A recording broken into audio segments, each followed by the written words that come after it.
This is Southland Conference football on ESPN. It's senior day in San Antonio as the University of the Incarnate Word Cardinals welcome in the Southeastern Louisiana Lions to Gale and Tom Benson Stadium.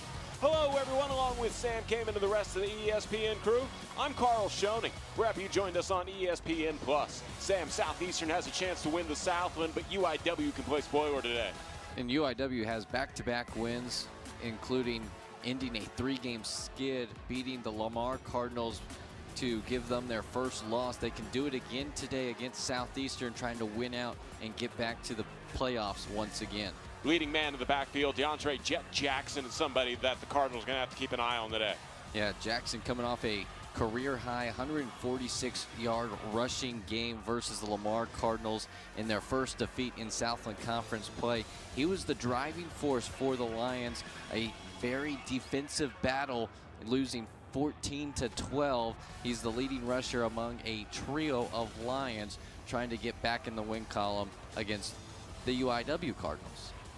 One of our favorite nicknames in college football, Dune Smith, the Gravedigger, is the leader of the defense here for UIW. Second leading tackler, one of 27 seniors being recognized pregame here for UIW on Senior Day. And Dune Smith, part of a best defensive performance so far this season, had 4 tackles, 2 solo tackles in a win versus Northwestern State where they held the Demons to just 3 points and 202 total yards. A clinic defensively from Dune Smith and the defensive coordinator, Jim Gush. Lions and Cardinals about to kick things off here from Benson Stadium. Don't tell the thermometer, it's the middle of November. 83 degrees at kickoff, feels like 90. Well, and we had our first cold spell a couple weekends ago when it was a clash of the Cardinals and the heat kicks right back up. Really shows that, hey, it's getting down to crunch time. The heat on the field is also heating up with the end of the year looming large. Alec Mahler will send it away back deep to receive Patrick Baptiste and Harlan Dixon. This one will be taken by Baptiste 2 yards in behind the goal line. He's going to take it up the middle of the field, runs into a wall of Lions at the 15. And that's where E.J. Colson and the Cardinals offense will start. And E.J. Colson has been spectacular since getting inserted into the starting quarterback role. Did not start the year there, but he has been great, and he's got a good surrounding cast for him. Timothy Carter coming off his best performance, 141 yards on the ground, 2 touchdowns. His favorite target, Jalen Waltall, his second straight 175-yard plus receiving game. Those are the 2 best offensive threats for UIW. Josh Lorick gets the first quick swing pass and gains about 4 yards before being wrapped up and brought down by Carter Bird. And it's going to be a lot of RPOs for Incarnate Word, trying to slow down this pass rush led by Caleb Proctor. And Jalen Spears gets a few yards forward to make this a third and manageable as the Cardinals stay on schedule. And the Southeastern defense is one of the best in the country, second best scoring defense in the Southland. They're top 3 when it comes to just about every single defensive category. So UIW has to make sure they stay on schedule and convert on third down, something they did well on the road in Natchitoches. 3rd and 4 from the 23. Spears will get the give again, and he'll get to the yard to gain as he falls to the 30-yard line. 8 of 12 on third down last year. As we take a look at E.J. Colson's stats so far this year, top 10 in the FCS in completions, and that's without even playing the first 2 games. Really spectacular stuff. Spears breaks through the trenches and gets to the 35 on 1st and 10 from the 29. Solid gain of 6 yards on the ground as they keep feeding the hot hand. And this is what UIW likes to do. It's known for their high tempo air raid, but they like to stay as balanced as possible. Free play. E.J. Colson decides to go across the middle, will be completed across midfield, picking up a few more yards. Jalen Waltall will get the Cardinals into the red zone. Touchdown saving tackle by Shakespeare Lewis. Great recognition from E.J. Colson, understanding that he's got a free play, and just coming across the entire field was Waltall on a long drag route. And Waltall making his presence felt here early with a big chunk play. Cardinals trying to be the first team to strike on the scoreboard on the opening drive of the game. They break their huddle. 1st and 10 from the 14.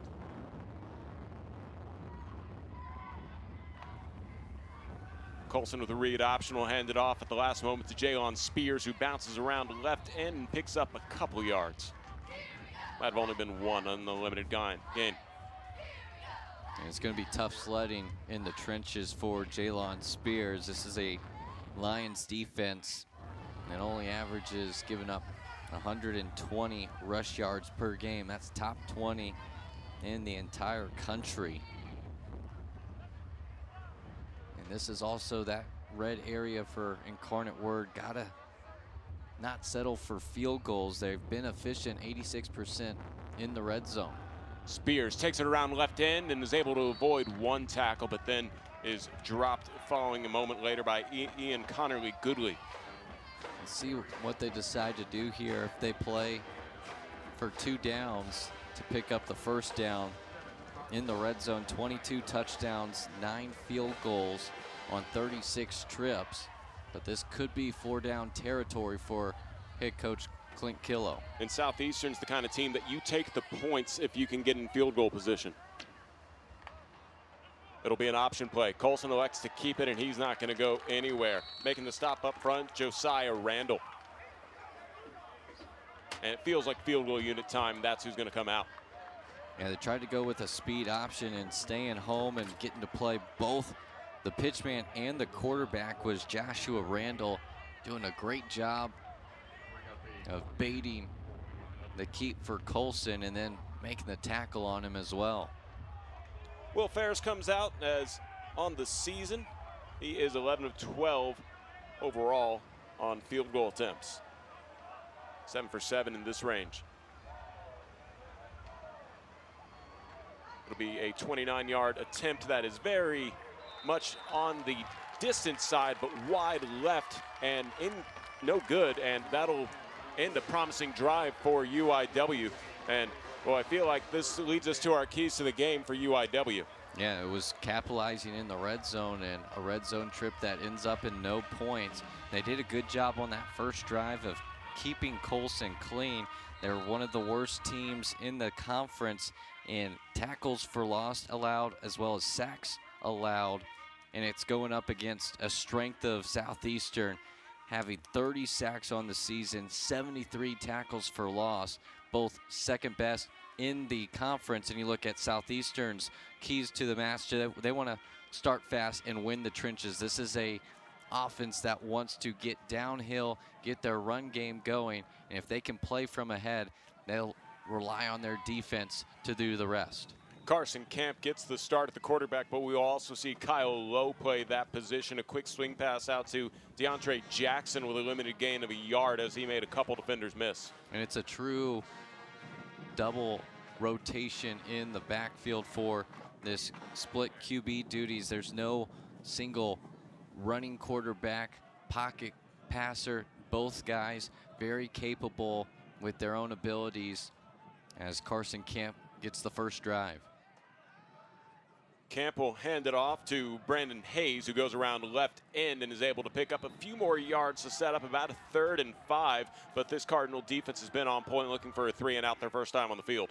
And it's a good sign. The back-to-back weeks they've come to play after having a tough 3-game stretch in their 3-game losing streak, giving up 31 to Stephen F. Austin, 52 to East Texas A&M, and 56 to UTRGV. They've really put their foot down and made some adjustments the last 2 weeks, resulting in some wins. Obvious passing down for Camp. He has Calvin Smith Jr. in the backfield with him. Fakes and will throw it out to the left side. Caught by DiMaggio. Loses the football at the end of the play. They'll rule him down short of a yard to gain, so a 3 and out, but almost a fumble return for a touchdown there for the Cardinals. Yeah, they said I don't know if he was down or if they ruled his forward progress stopped, but he was fighting for extra yards just shy of the marker. And it's lucky it wasn't a scoop and score for Incarnate Word. A nice 3-and-out, though, by the UIW defense. Jack Hunter about to send this one away to Tyler Morton.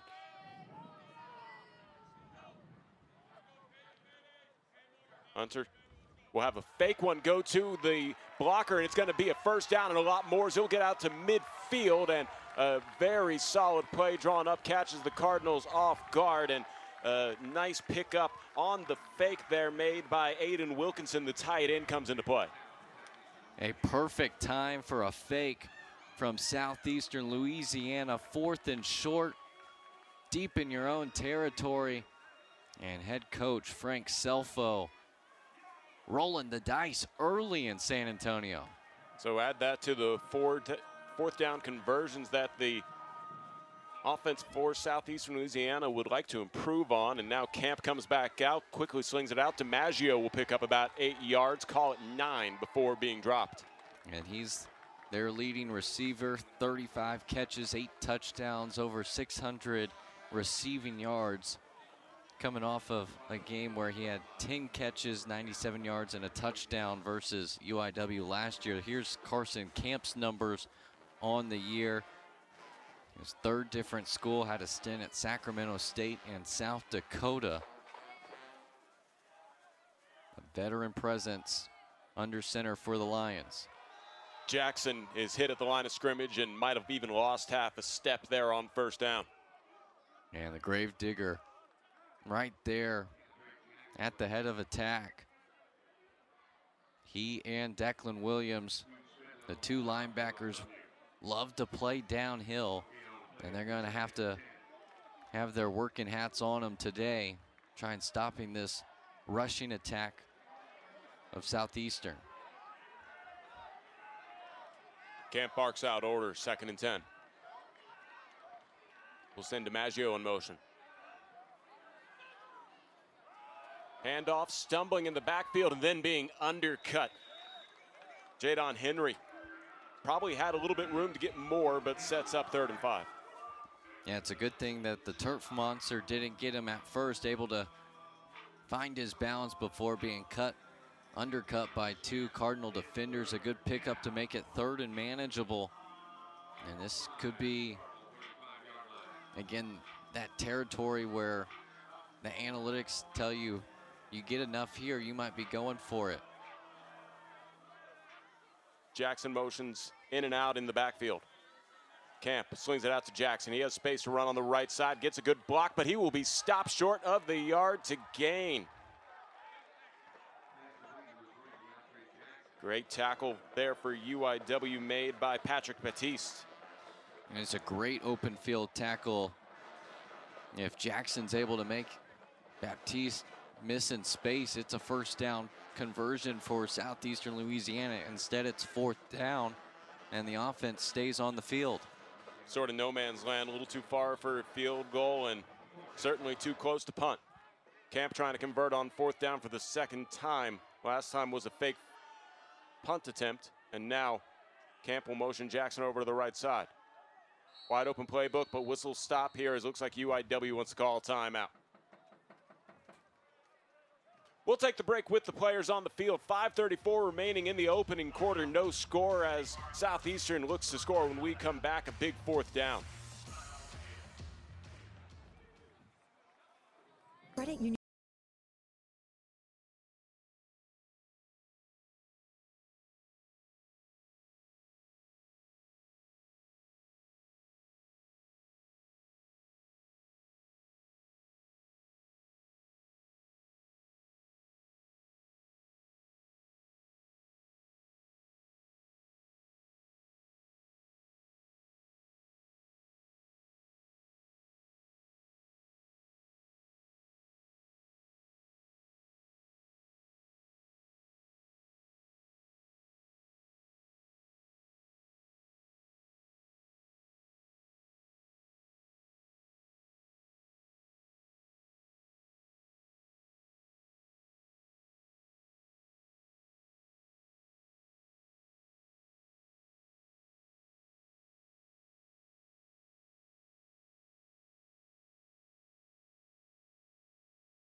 starting with the offensive side of the ball for Southeastern. We talked about Jackson in the open coming off a career high. Jalen DiMaggio, the leading wide receiver for Southeastern Louisiana.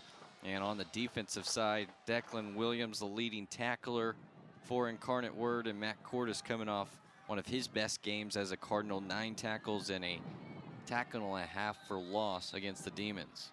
Cardinals showing blitz, 4th and 3. Southeastern trying to convert on 4th down for the second time in their first drive on the field. Camp drops back, completes it to DiMaggio. DiMaggio right at the line. It'll depend on the spot, and it will move the chains. DiMaggio on cue. And he used all 6'2", 210 on this quick slant. Got right to the sticks. A nice break on the ball by the Cardinal cornerback, but just unable to jar that one loose and tackle him for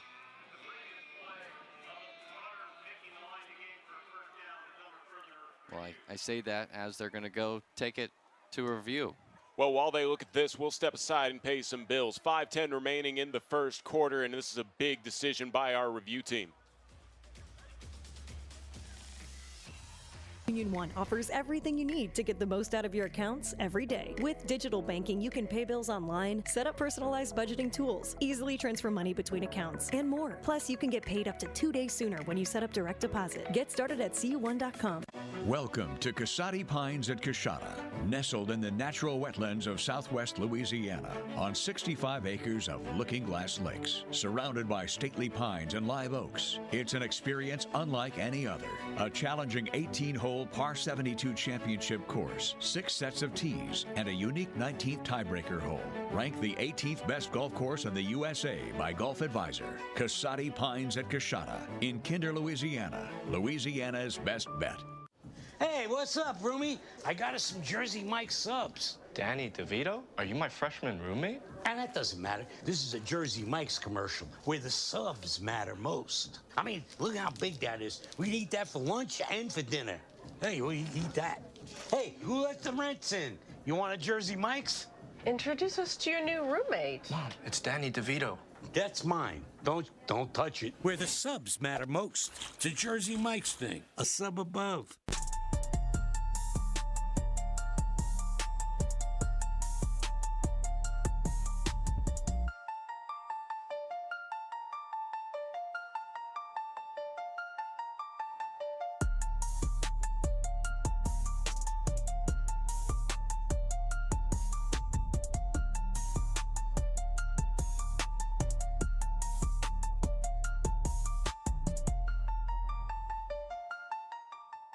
Credit Union One Free Checking has everything you need to bank on the go. Make deposits and more with our highly rated mobile app. And get your direct deposit up to 2 days sooner with CU1 Early Pay. Open your account in minutes at creditunion1.org.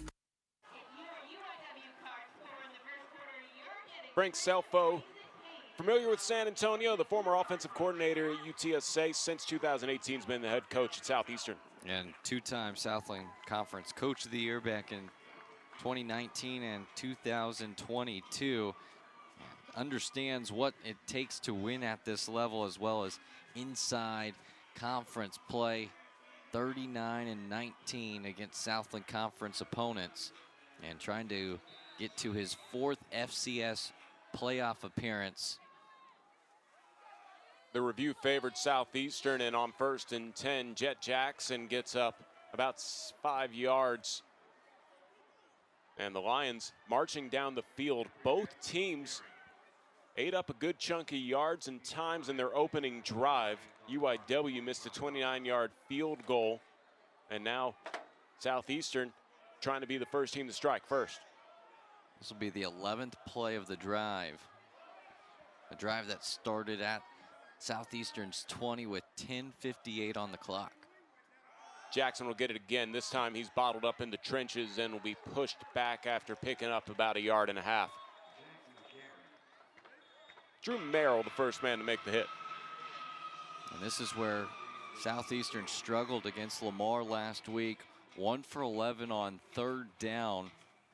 A reason why they could not get any offense sustained. Only had 292 total yards, but 236 of them on the ground. 3rd and 3. Jackson in the backfield with Camp.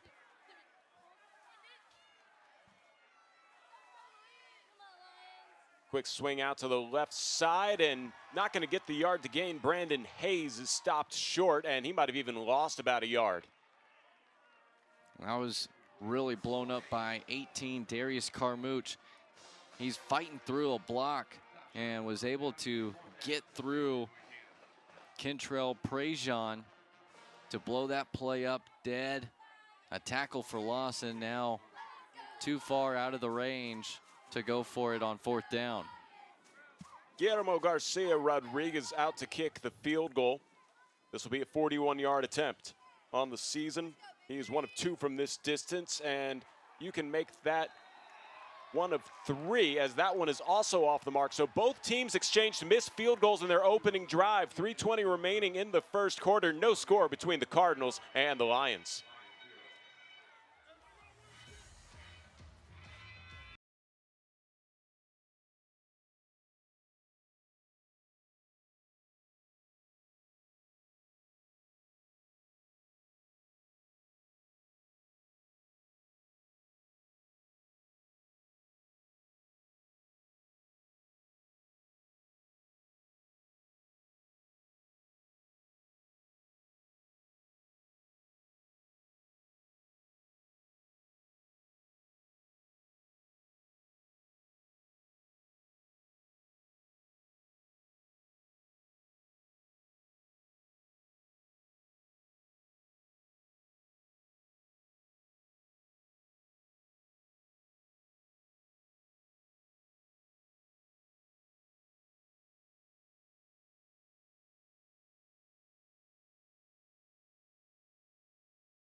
A 24-11 record as the head coach, and trying to become the all-time winningest head coach in Cardinals football history. It's been a small sample size, being a fairly new program, but trying to make it another new record that they're used to breaking records every single year.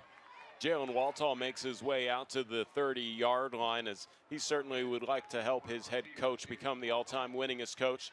Somebody who could have pretty much gone anywhere in college football after winning Southland Conference Offensive Player of the Year last year. He is targeted again, but this time it is broken up. The defense by Zach Johnson denying that pass. And Johnson's got now 9 pass breakups on the season, a team leader in that category. He's going to be matched up with Waltall all day, a player that leads the conference in receptions, 57 receptions coming into this contest, also 4th in the conference in receiving yards. 3rd and 4. Keeping it here, Colson. Quick swing and incomplete, looking for Waltall again. Waltall's looking for a PI, not going to get it, and punting unit should be coming out, and it does for UIW. And just nowhere for E.J. Colson to go. Went through his progressions there. First option not there, second option not there. Tried to get it to his go-to target in Waltall and just could not connect, as it's a 3-and-out for UIW. Ryan Schamberger will send this one away to Dekai Joseph. Schamberger end over end. Joseph calls for the fair catch at the last possible moment, and just barely getting away from that one was Patrick Batiste, as he almost laid him out and was able to shift his direction in the last moment. And solid starting field position at the 32-yard line. Yeah, another look. That's as close as you can get without being called for kick catch interference. And those type of penalties, especially in this series, the margins have been so close between Incarnate Word and Southeastern that a penalty like that sets up the Lions offense in scoring position. Instead, they'll start at the 32, and out of the I formation, a quick handoff to Jaden Henry, and Henry picks up a couple yards going downhill to about the 35. And a nice tackle again from Darius Carmouche. You're going to see a lot of Matt Cordes, the star linebacker, as well as the safeties, play a lot closer to the line of scrimmage today, trying to negate this rushing attack of Southeastern. Calvin Smith Jr. is now the tailback. Back under center Camp. Fakes the handoff, looking for a pass, under pressure as he throws. Looking down the middle of the field and just overthrows Jalen DiMaggio. A beautiful route combination, had two vertical routes. One peels off towards a post. You have DiMaggio going right up the seam, and just unable to connect on it was Carson Camp. But a beautiful play design by Southeastern. Can't execute. Now they're set up with 3rd and long. Camp will work out of the shotgun 5 wide, and now Jackson will join him in the backfield. 2 receivers on both sides. 3rd and 7 from the 35. Camp drops back for a pass. Throws across the middle, and it is incomplete. Almost pulled in there by Jet Booker, but broken up, and that'll be a punt unit coming out for Southeastern. And Camp's just trying to fit this one into a really tight window. Booker had a chance to get his hands on it and reel it in. Instead, a 3-and-out forced by Incarnate Word, and a lot like last weekend between the Cardinals of Beaumont and the Lions, a defensive struggle here early. Alec Mahler booms this one to Tyler Morton, who has to catch it on the back pedal. He'll take it over to the numbers on the left side, has some space to run before he's tripped up at the ankles to the 30-yard line. And that is where the Incarnate Word Cardinals will try and march down the field once again. Their best chance to score so far in the game, a missed field goal from 29 yards out. Both teams missing field goals on their opening drives. Minute 41 for the Cardinals to try and get on the scoreboard here in the first quarter. And both offenses got out to good rhythms. Their opening play script working well, but since some adjustments by both sides.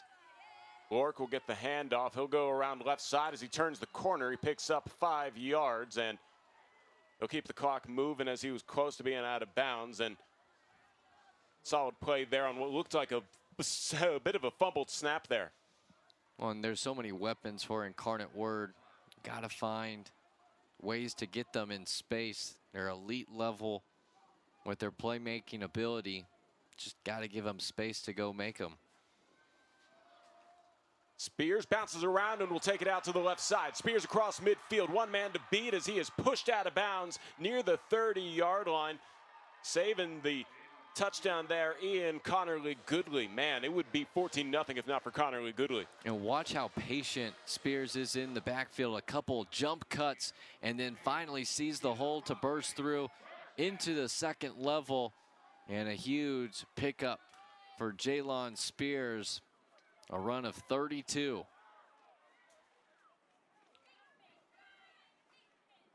Potentially the last play of the first quarter. Spears will be stopped at the ankles before he can get around the right end. KK Reno making the tackle. And only 2 yards picked up by Spears. No need to get a snap off before we head into the second quarter. We talk about the rushing attack for Southeastern, but Incarnate Word's got some nice rushers as well. Jalen Spears, Timothy Carter.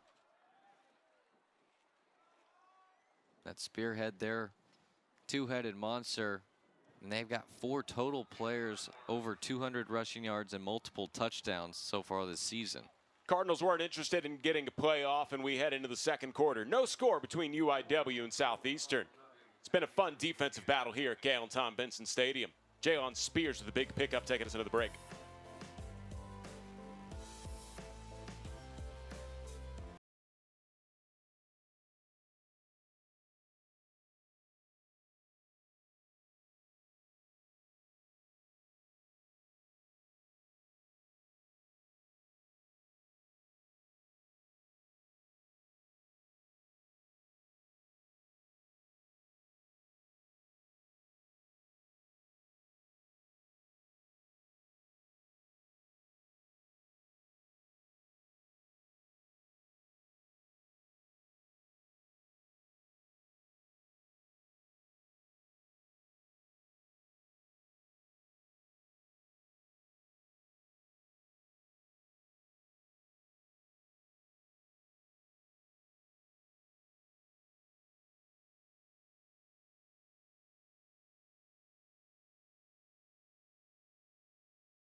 For the Cardinals at the 30-yard line in Southeastern territory. I'm Carl Schoening along with Sam Kamen. And it was a defensive battle in the first 15 minutes. Both teams missing field goals. Cardinals trying to strike first.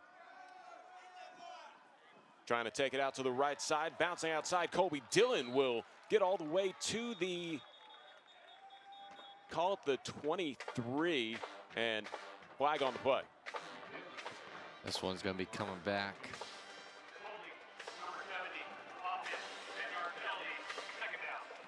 Travion Newsom, sorry, this is the circumstances we introduce you on the broadcast. He's going to cost the Cardinals a spot foul, 10 yards. He's a all-conference level player, playing his final home game at the Nest. Has been a tremendous player for Coach Killo, really leading this offensive line the last few years. The penalty will move the Cardinals back to the 38-yard line. 2nd and 16. So Kobe Dillon, with his 11th carry of the season, has it taken away because of the penalty. Walto will get it on what's technically a forward pass, and he's not going to go anywhere. Tackle made by Southeastern's Ja'Kyrie Jones. And this is just a very sound defense.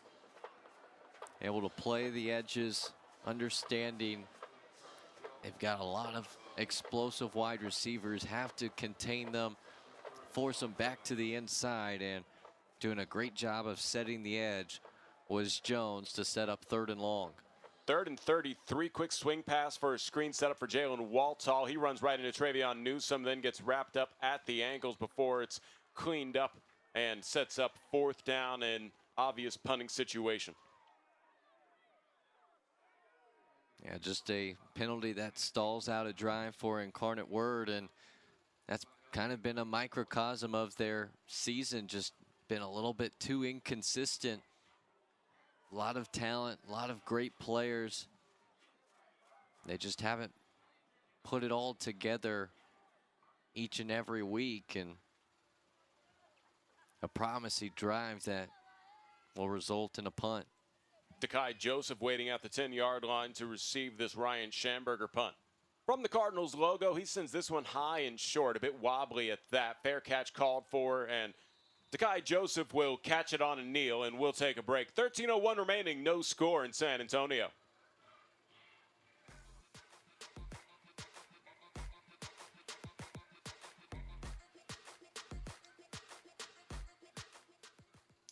I used to think moving was a nightmare. Careless crews, broken items, unaccountable companies. But then I found Two College Brothers Moving. What a difference. Right. It was the smartest move I ever made. Professional, trustworthy, local, and top rated. All backed by their raving fan guarantee. Now I'm a raving fan for life. If you need to move, they're the ones to call. When you gotta get moving. Call 855-MOVE-BRO today for your free quote. That's 855-MOVEBRO. Life is meant to be lived in motion, in the moment, on the go. If a sports injury or chronic pain threatens to slow you down, hold you back, or take you out of the game, Christus Health is here, right where you live, with complete personalized orthopedic care. Because you have a lot of games to play, miles to ride, and life to live. Christus Health, your health, your life, our purpose. A San Antonio shop owner was getting calls from hackers trying to drain her bank account. But Frost was on it. When they couldn't reach her, they drove over to what? To stop the call? What the fraud? The scammers tried to clean her out. So Frost handled the scandal. Yep, and now business is blooming. Got him. Got him good.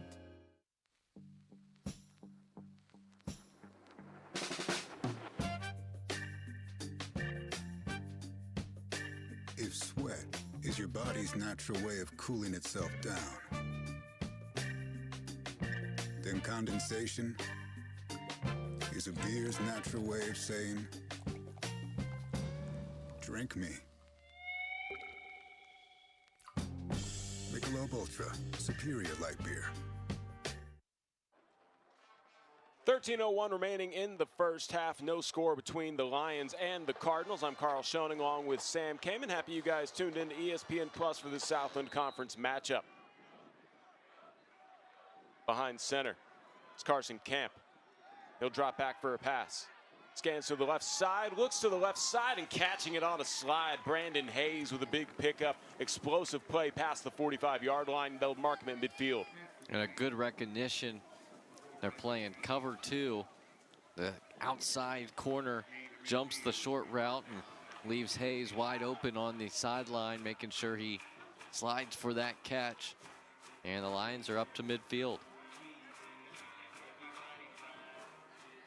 Hayes on the season, 12 catches for 174 yards and 2 touchdowns. Comes up with a big play to get the Offense jump-started. Now Jackson trying to get outside, and he will avoid one tackle, but then Kendrick Stone wraps him up and lassos him down after a pickup of 7. And it's just going to be a constant battle in the trenches. The Lions able to seal it off, and Jackson able to get outside the right end on that counter for a good pickup of 7. 2nd and 3, playbook wide open. We have yet to see Kyle Lowe. Carson Camp has been the man running the show for the Lions offense. He'll run an eye right now. Jackson behind him as Camp goes under center. Hands it off. Jackson goes through the trenches, but then will be met by Dune Smith after maybe a step forward. 3rd down coming up. And last week it was primarily the Carson Camp show, although it was a tough outing for Camp. Going 5 of 11 for 56 yards, had 6 carries for 15 yards.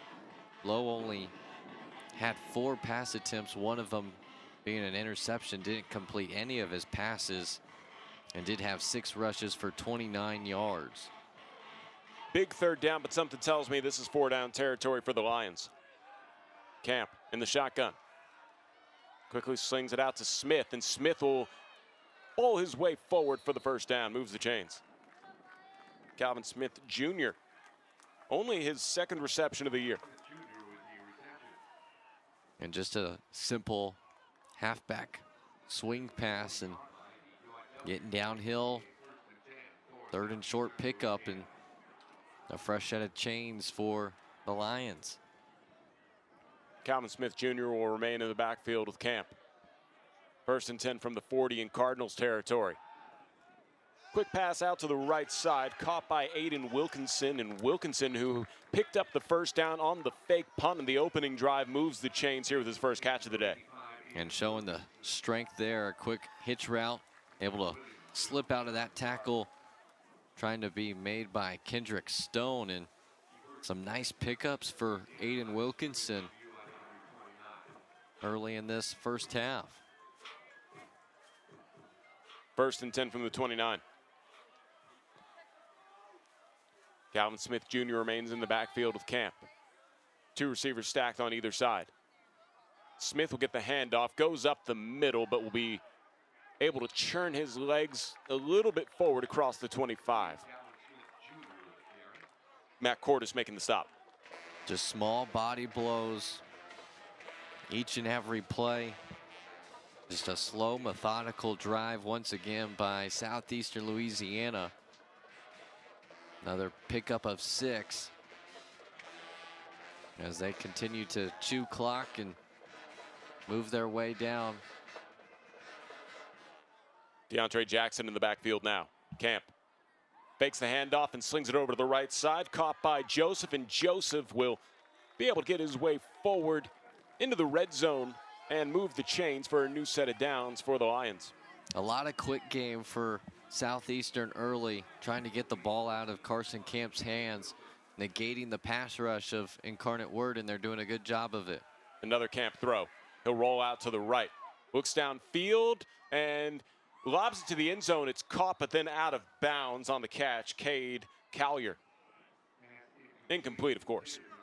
Looked like he was just throwing it away, and then all of a sudden throws it up to his big tight end, and almost coming down with it was Collier, 6'6", 245-pound, 5th-year senior from Mobile, Alabama. Trying to show some athleticism and flexibility, trying to get that foot down. Not quite there. It stops the clock at 8:35 in the 2nd quarter. 2nd and 10 from the 12. Jackson goes around his left side of the line and was able to stutter step his way to about the 7-yard line.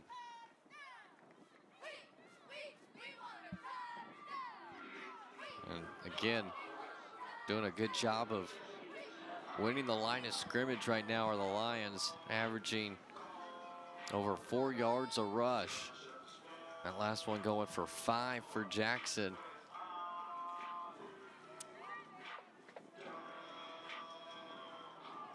Third and a long 5. The 3 is the yard to gain. Jackson moves over to the right of Camp. Hand off to Jackson. He'll go up the gut where he is met and then dropped. Good stop made by Lloyd Johnson for UIW. And they went trips right to have a really favorable box, and just doing a good job clogging up the middle was Incarnate Word. Lloyd Johnson there on the tackle and stop. And Southeastern's going to settle for a field goal. So Guillermo Garcia Rodriguez, who missed a 41-yarder earlier, is back out. Looking to attempt this one, which is just a chip shot, sends it through the uprights and good, and we have score here in San Antonio. Southeastern 3, UIW nothing. 7:04 remaining in the first half. We'll step aside.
Says this series has been, Sam. Yeah, 7 wins for Incarnate Word of the 12 games they've played, and you look at the last 4 years, it's been very narrow margins. Last year, a 34-31 win for Incarnate Word.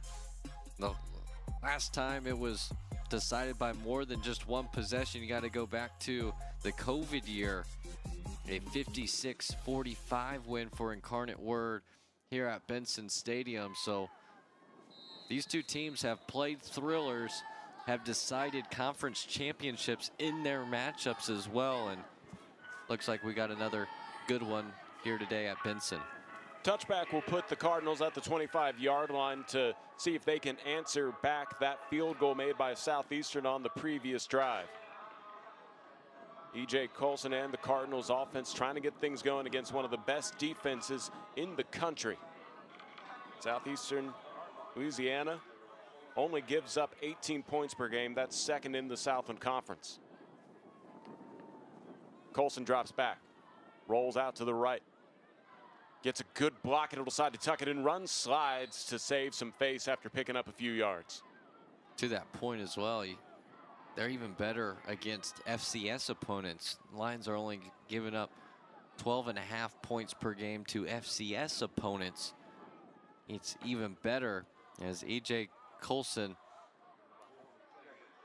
maybe got hit a little bit late when he was sliding, but no flag here. Gain of 4 on his tuck and run. Play action. Quick swing, and it is caught and then stripped out. Jalen Waltall had the catch for a second, and then Zach Johnson pulled it away to force it incomplete. A second pass breakup for Johnson. Able to get his hand there. A nice RPO, though, from Colson and Waltall. That's their bread and butter, just unable to connect. And now they've got 3rd and medium. Lions defense trying to get a 3 and out.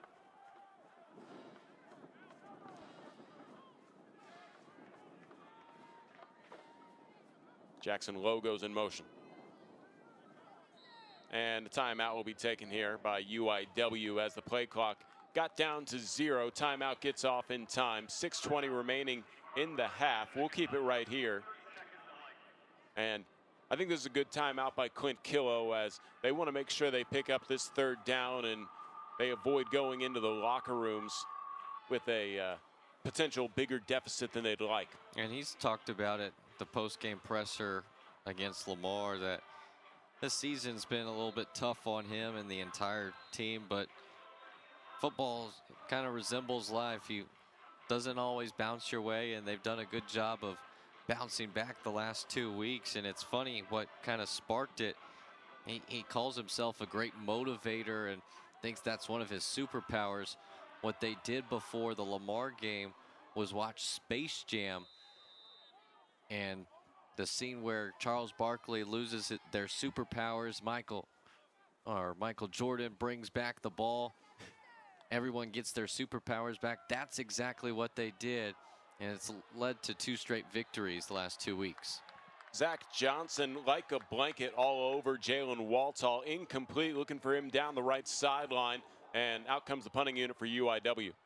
The sophomore from Tampa has been tasked with a tough battle with Jalen Waltall, and he's been ready for it.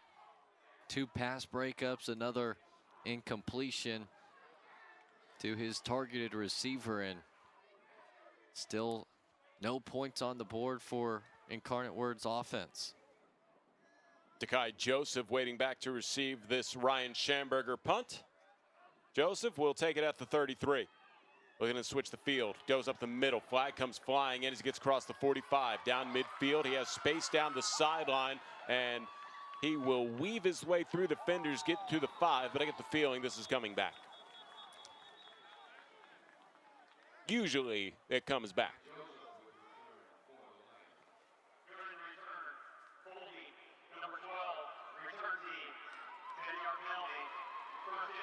Gary Leeper confirms it's on the Lions, and that'll lead us into a media timeout. 5:57 remaining in the first half. 3-0 Southeastern over UIW.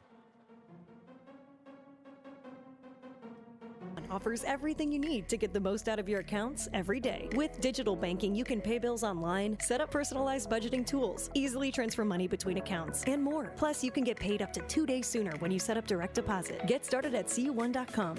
Welcome to Casati Pines at Coshada, nestled in the natural wetlands of southwest Louisiana on 65 acres of looking glass lakes, surrounded by stately pines and live oaks. It's an experience unlike any other. A challenging 18-hole par 72 championship course, 6 sets of tees, and a unique 19th tiebreaker hole. Ranked the 18th best golf course in the USA by Golf Advisor. Casati Pines at Coshada in Kinder, Louisiana. Louisiana's best bet. Hey, what's up, roomie? I got us some Jersey Mike subs. Danny DeVito? Are you my freshman roommate? And that doesn't matter. This is a Jersey Mike's commercial where the subs matter most. I mean, look how big that is. We can eat that for lunch and for dinner. Hey, we'll eat that. Hey, who let the rents in? You want a Jersey Mike's? Introduce us to your new roommate. Mom, it's Danny DeVito. That's mine. Don't touch it. Where the subs matter most. It's a Jersey Mike's thing. A sub above.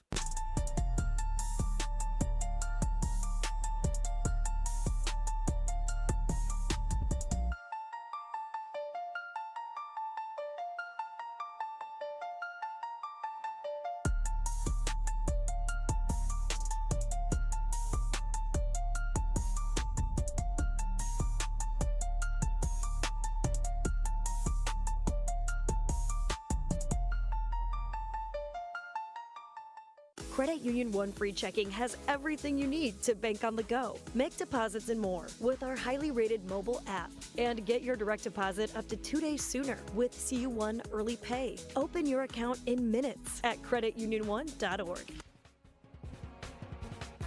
Frank Selfo certainly has to be happy with how the score is on the scoreboard, but not overall the dream start anybody would hope for. Well, especially coming out after a 53-yard punt return from one of the best in the country. Gets wiped off by a holding penalty. Instead of starting first and goal from the 5, it's first down and 10 from their own territory. Kyle Lowe in the game, he keeps it, and he is chased down as he turns something out of nothing and was able to turn the corner and pick up about 3 yards as he was being chased by Declan Williams. Read option to get him going.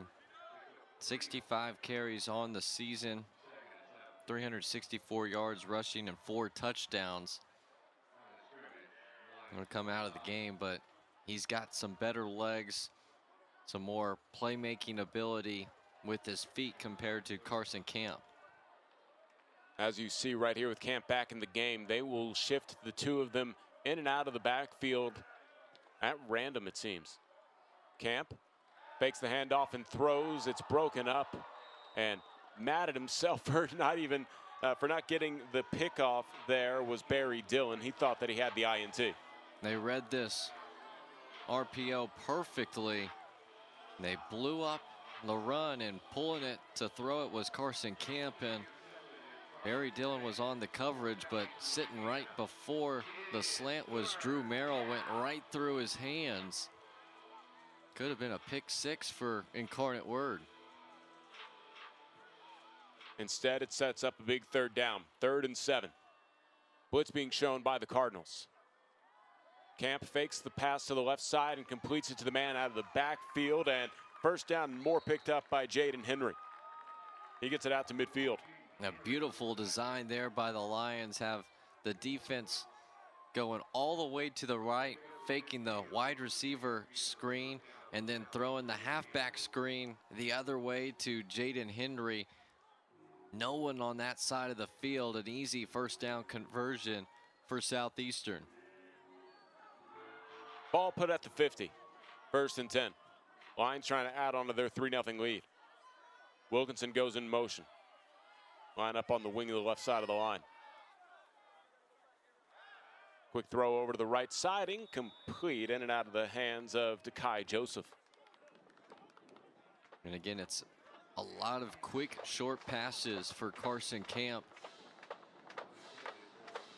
Quick read on the read option, and then getting it out of his hands quickly. Had a nice ball there to Joseph, just had his hands the wrong way. Not able to pull it in for the reception. Empty backfield for Camp.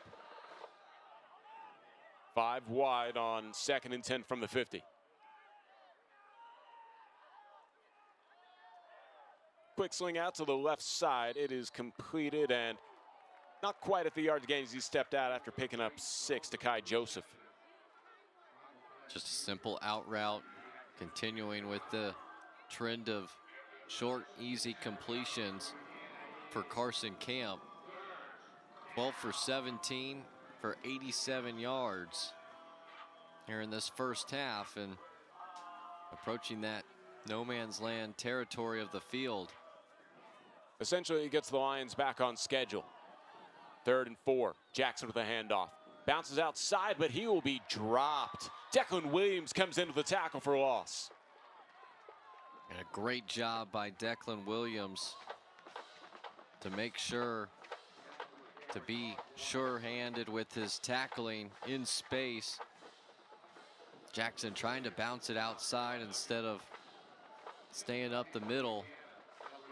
And because there's no gain, it's going to cause Coach Selfo to play some field position at the end of the half. Tyler Morton out to receive this Alec Mahler punt. And this one will be sent to the end zone. Touchback in the 25, make the 20 is where the Cardinals offense will start. 3:01 remaining, and UIW has 1 timeout left and the 2-minute timeout to work with on this drive. Southeastern has all 3 timeouts should that come into play. It's been a fairly quick first half, but Cardinals have struggled in their consistency. Took the first drive 73 yards, 9 plays, missed the field goal, and 3 straight punts since.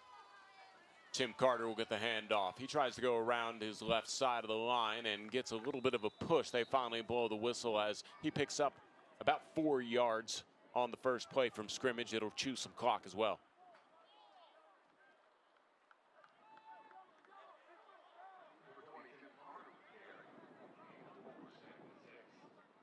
Second and 6. Carter gets the give again. He breaks through the trenches this time, picks up the first down as he stumbles shy of the 40. And there's Timothy Carter showing what he did last week at over 100 yards. Play action. Colson will be hit in the backfield and brought down. And the ball comes loose at the very end. Not going to matter as Ahmad Bradley gets the sack and puts UIW behind the chains. Nowhere for E.J. Colson to go. And just slung down there from Ahmad Bradley. His 3rd sack of the season. And it takes us to our 2-minute timeout. 2 minutes left for UIW to get on the scoreboard in the first half. A big behind the chains play when we come back.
Nothing Southeastern over UIW. The Cardinals with a 2nd and 17 from their own 29 here as they were put behind the chains by Ahmad Bradley with his 3rd sack of the season.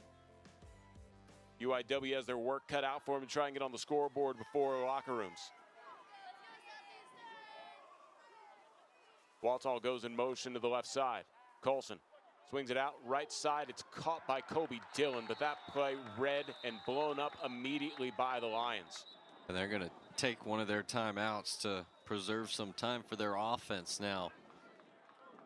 Just great pursuit to the ball. Got 3 white hats going right to the ball carrier. And it's just been that type of half for UIW's offense. Have not found their rhythm after that first drive. It's a loss of 4. Still a 3rd down here, but as you pointed out, that timeout by Southeastern, their first charge of the half. So Frank Selfo doing a good job keeping those timeouts, and it could come into play here as pending a 21-yard pickup by UIW. They'll get the ball back with around 90 seconds left in the half.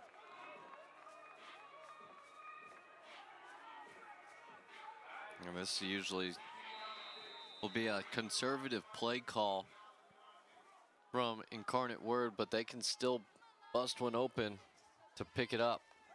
Kobe Dillon comes in the backfield, will get the handoff. He'll try to bust the play as he gets through the trenches. He will not get past the secondary. That'll be the second charge timeout for Southeastern. And Southeastern has just been all over the field on the defensive side of the ball as they shift out the punting unit. Let's check out how good they've been. They've held Incarnate Word to just 135 yards of total offense, 52 passing yards, 83 rushing yards for Incarnate Word, but have not been able to sustain any drives. 1 of 6 on third down, and a reason why they've blanked Incarnate Word so far this first half. Takai Joseph back deep to receive the Ryan Schamberger punt. Joseph waiting at the 25-yard line. Minute 50 remaining in the half. Southeastern with one timeout left. End over end, Schamberger will have this one. A fair catch called for at the last second yet again, but this time the Cardinals unable to stop, and flag comes in. This will be against UIW. When Takaya Joseph is the punt returner, and he ranks 7th in the entire country in return average, averaging 16.1 yards per return, and is taken 2 to the house on the season, you're going to attack him, but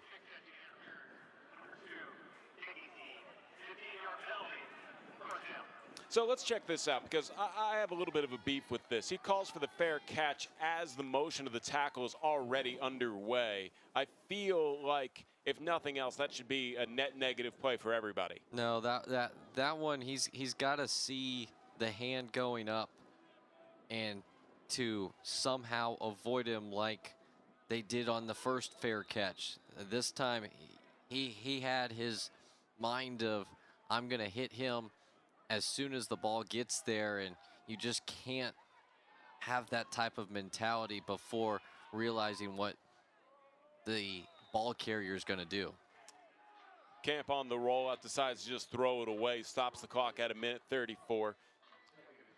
I was seeing the world through red and black glasses, but you understand my point, as it feels almost like one of those situations where you could almost cheat the return or the kicking team if you practice it and you're willing to take the hits. It'd be a totally different scenario had he been blocked into oh sure the player, but that time he was just running straight through him.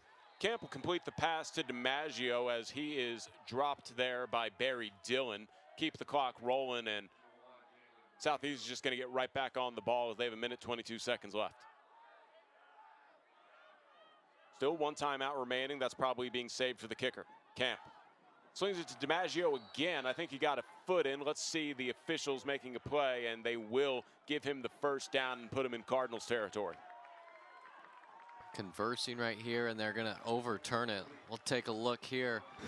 That's trying to toe tap it was DiMaggio, and it looked like just might have been a little bit on the white sideline to draw the incompletion.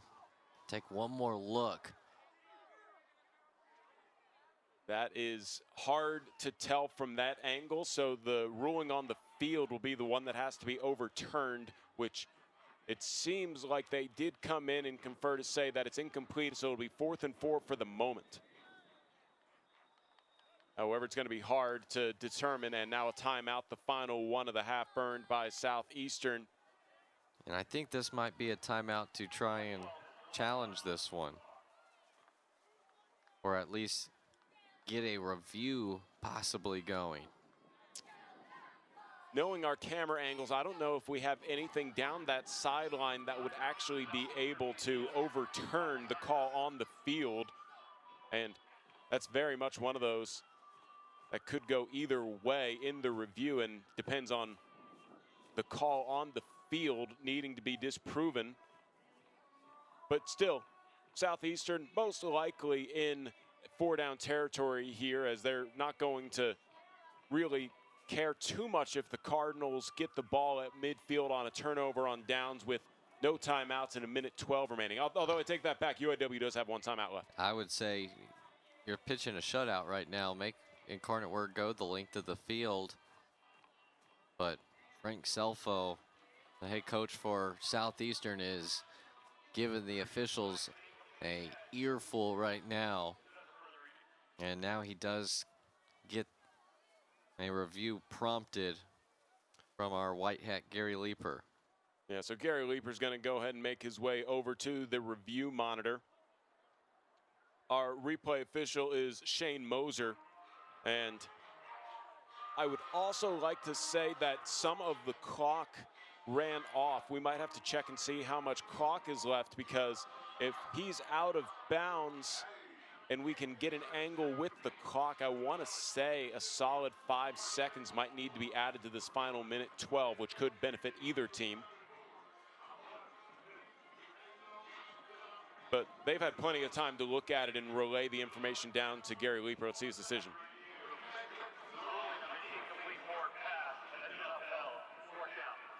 Upheld, so 4th and 4 from the 49. Lions a yard into Cardinals territory. And we were talking about it, feels like 4-down territory, and then worst case, you have a defense that's been dominant all afternoon that will have 40 yards plus behind them.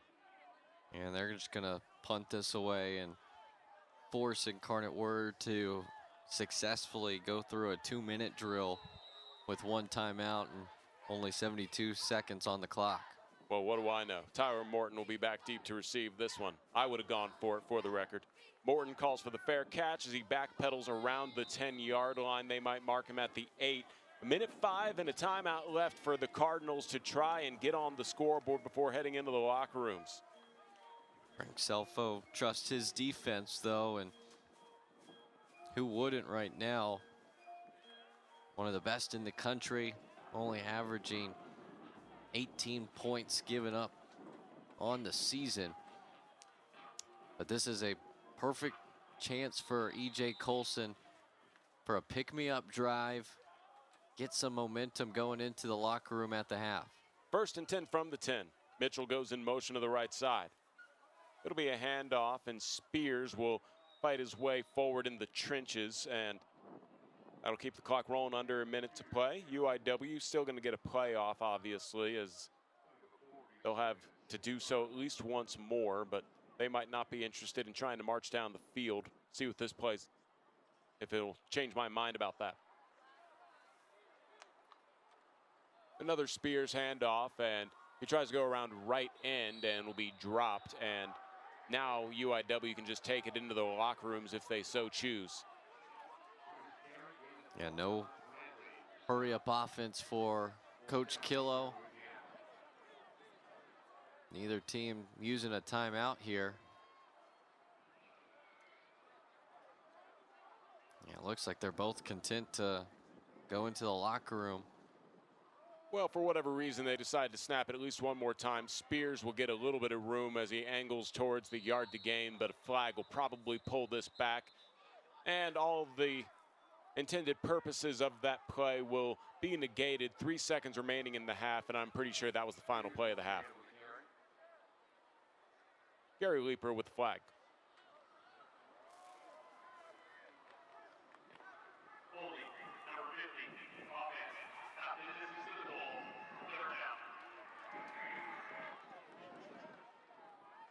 So Singletary called for the hold, the starting center for UIW. Jawan Singletary will have his penalty marker push this back and half the distance to the goal. UIW going to take that time out into the locker room. Clock is wound and then hits zeros, and that'll do it.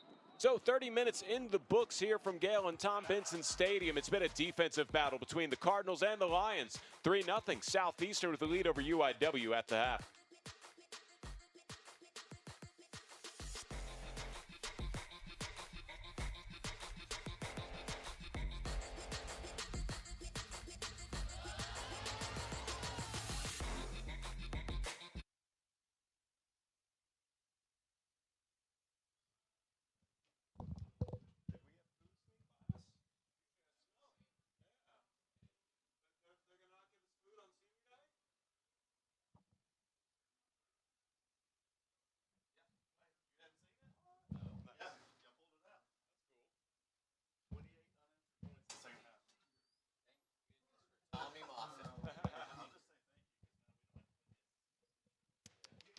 Texas.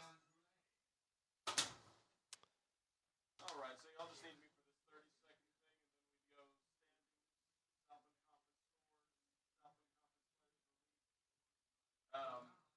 Where do you want that break off? I guess halftime stats and summary. Okay, so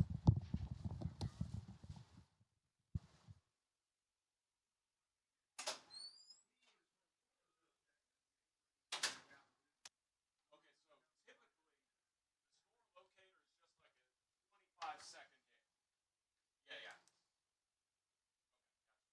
Okay, gotcha. And then stats and quarterback comparison are the last segment.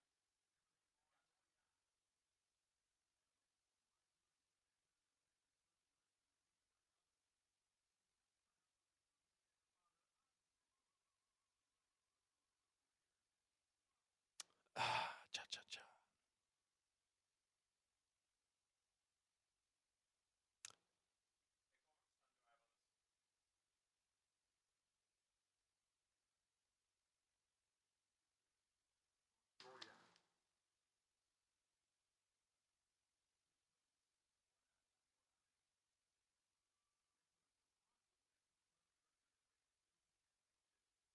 There's the Canes.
Halftime in San Antonio. It's been a defensive battle between the Lions and the Cardinals. 3-0 Southeastern lead over UIW thanks to a made 22-yard field goal by Guillermo Garcia Rodriguez. That is the difference in this ball game.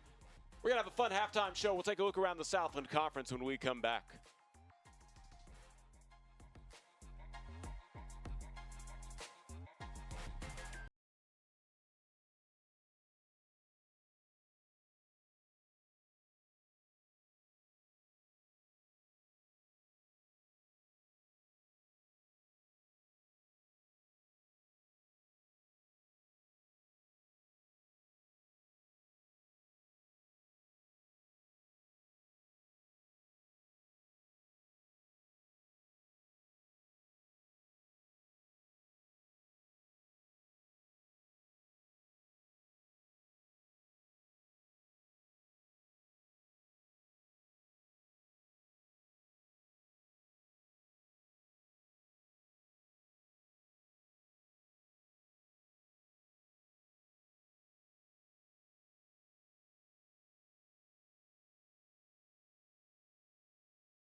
Antonio 3-0 Southeastern lead over UIW. I'm Carl Schoening along with Sam Kamen and the rest of the ESPN crew. Happy y'all stuck with us for the halftime show. Southeastern has the lead thanks to a 22-yard field goal.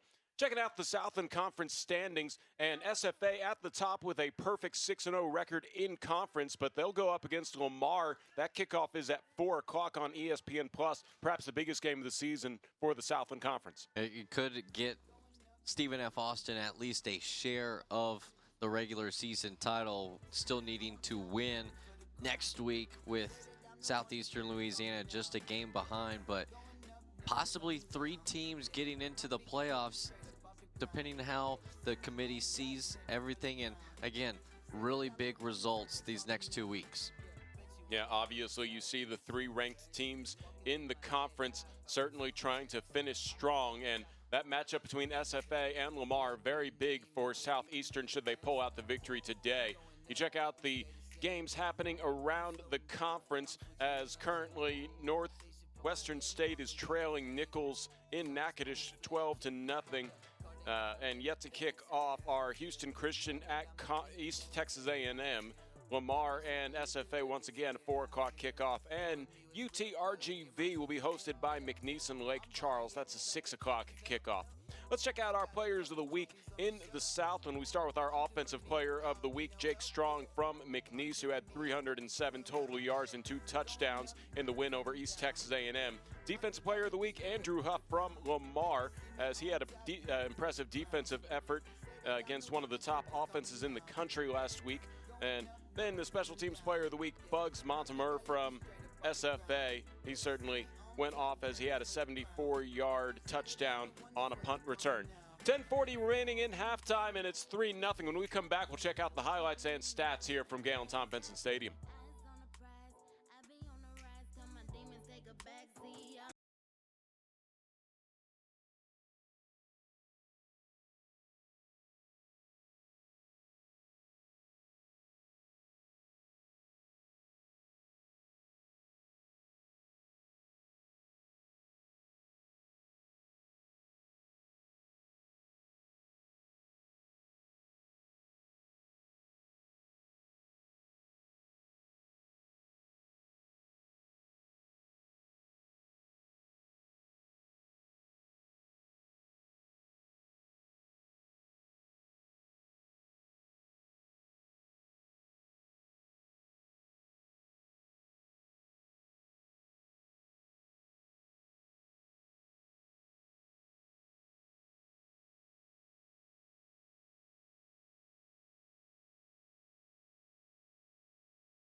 3-0 Southeastern lead as we check out the highlights from the first half. Jalen Waltall gets the first big reception to set up this attempt from Will Ferris that goes wide left, the first of 2 missed field goals, as both teams exchanged missed field goals on the opening drives, and this one and a fake punt will give the first rushing yards of the season to Aiden Wilkinson, and eventually leads to this missed 41-yard attempt by Guillermo Garcia Rodriguez.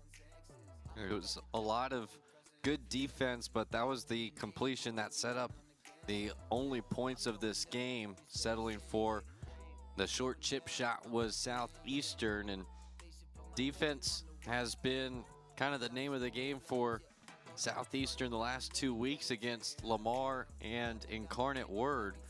Doing a great job. See the stats there. Able to do it more through the air, surprisingly, for the Lions. Incarnate Word doing more of their work on the ground, but 2 for 9 on third downs were Southeastern, 1 for 6 for Incarnate Word. Neither offense has been able to sustain drives.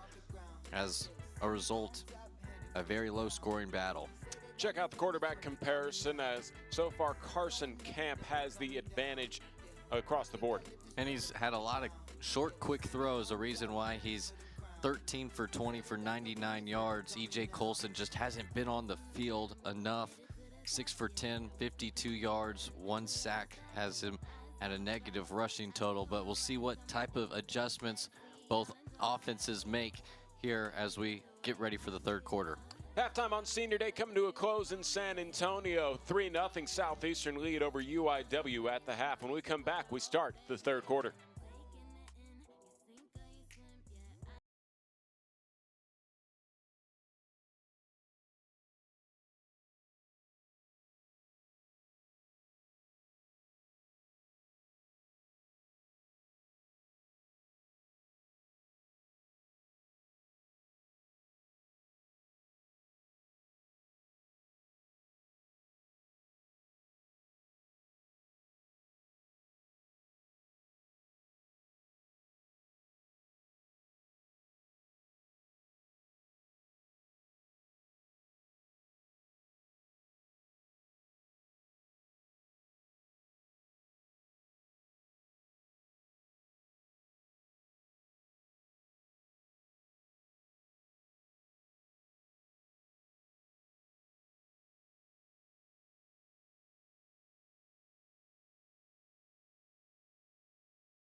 for them, currently being shut out at the half. We're about to start the third quarter. I'm Carl Schoening along with Sam Kamen and the rest of the ESPN crew. And if you like defense, you tuned into the right game, Sam. It's usually a high-scoring battle between these two teams. Last few years, 34-31 win for Incarnate Word, 33-26 win for Incarnate Word. Last time Southeastern won was 41-35 on a walk-off and kind of Hail Mary play, and it's been the exact opposite. It's been the battle of the defenses. That's where Southeastern hangs their hat, and they continue to just stop everyone in their path on the defensive end. Really sound, really competitive. They play conservative, making Incarnate Word and opponents have long sustained drives, and Incarnate Word has just not been able to sustain anything, only converting 1/3 down. But UIW's defense has responded as such, and see what type of adjustments both offenses make. Well, we're ready to get things underway here. They're just waiting for us to confirm that we are good to go, which indeed we are. It'll be kicking it away for Incarnate Word. Ethan Brumgard, as Brumgard has finally given the okay. Brumgard booms this one, and no opportunity to return for Brandon Hayes. The 25-yard line is where the Lions will start. 30 minutes of football left to be played in the season here at Gale and Tom Benson Stadium. Only 12 combined first downs, 8 of them coming from Southeastern in that first half. And we'll see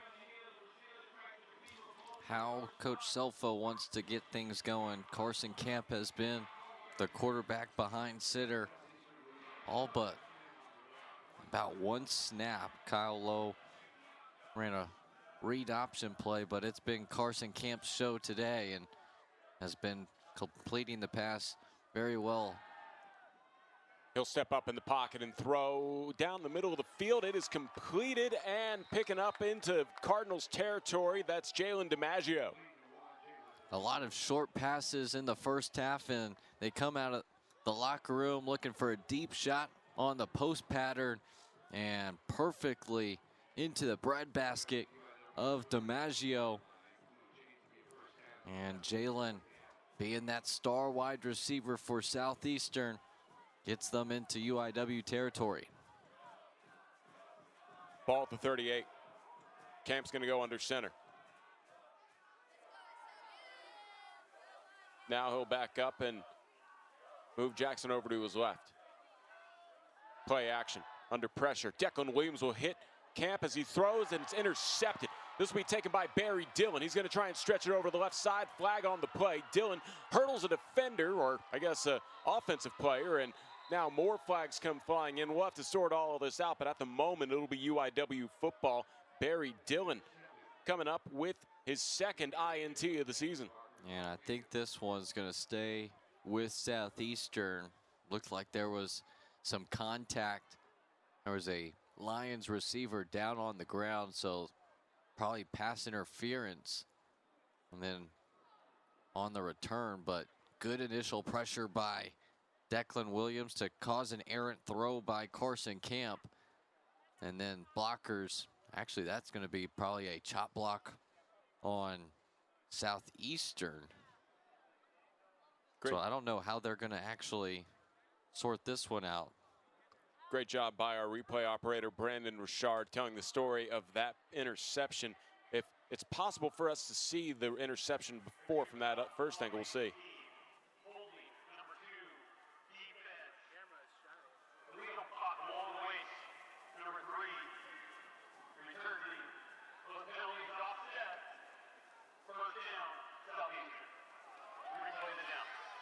So Gary Leeper explains a hold called on Barry Dillon before the interception, and then Southeastern also had a chop block that'll offset the hold, and we do it all over again. 1st and 10 from the 38 in Cardinals territory for Southeastern.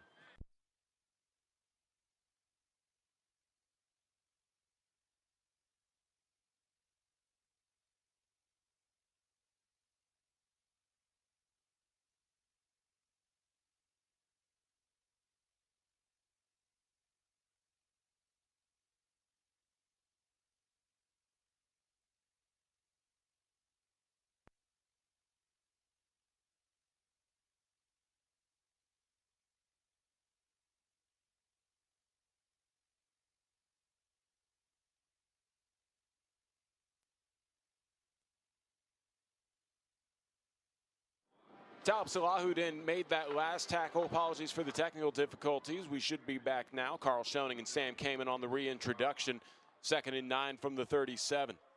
Camp out of the pistol.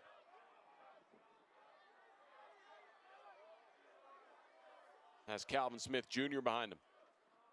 Play action. Camp steps up in the clean pocket and will have this pass broken up, intended for Kentrell Prejon, and Kendrick Stone will get the pass break up. Defensive coordinator Jim Gush loves to play man-to-man defense, and Kendrick Stone doing a great job on this long crossing route. Sees the wide receiver come across his face, attaches to him, and on time with the pass breakup. Really great coverage by the defensive back. 3rd and 9, 4-down territory for the Lions. Prejon will go in motion, play action, under pressure, and it'll set up for a screen. Trying to work outside. Jackson gets a little bit of space. Down the left sideline, across the 20. Tries to cut back to the 10, stays on his feet, into the end zone. Touchdown, Lions. 37 yards. Jet Jackson takes it into the end zone for our first touchdown of the afternoon. The Jet just took off, able to evade multiple different Cardinals. 3 missed tackles by UIW. And what a run after the catch. Just a simple screen by DeAndre Jackson, and he takes it in for the 6. The first touchdown of this game.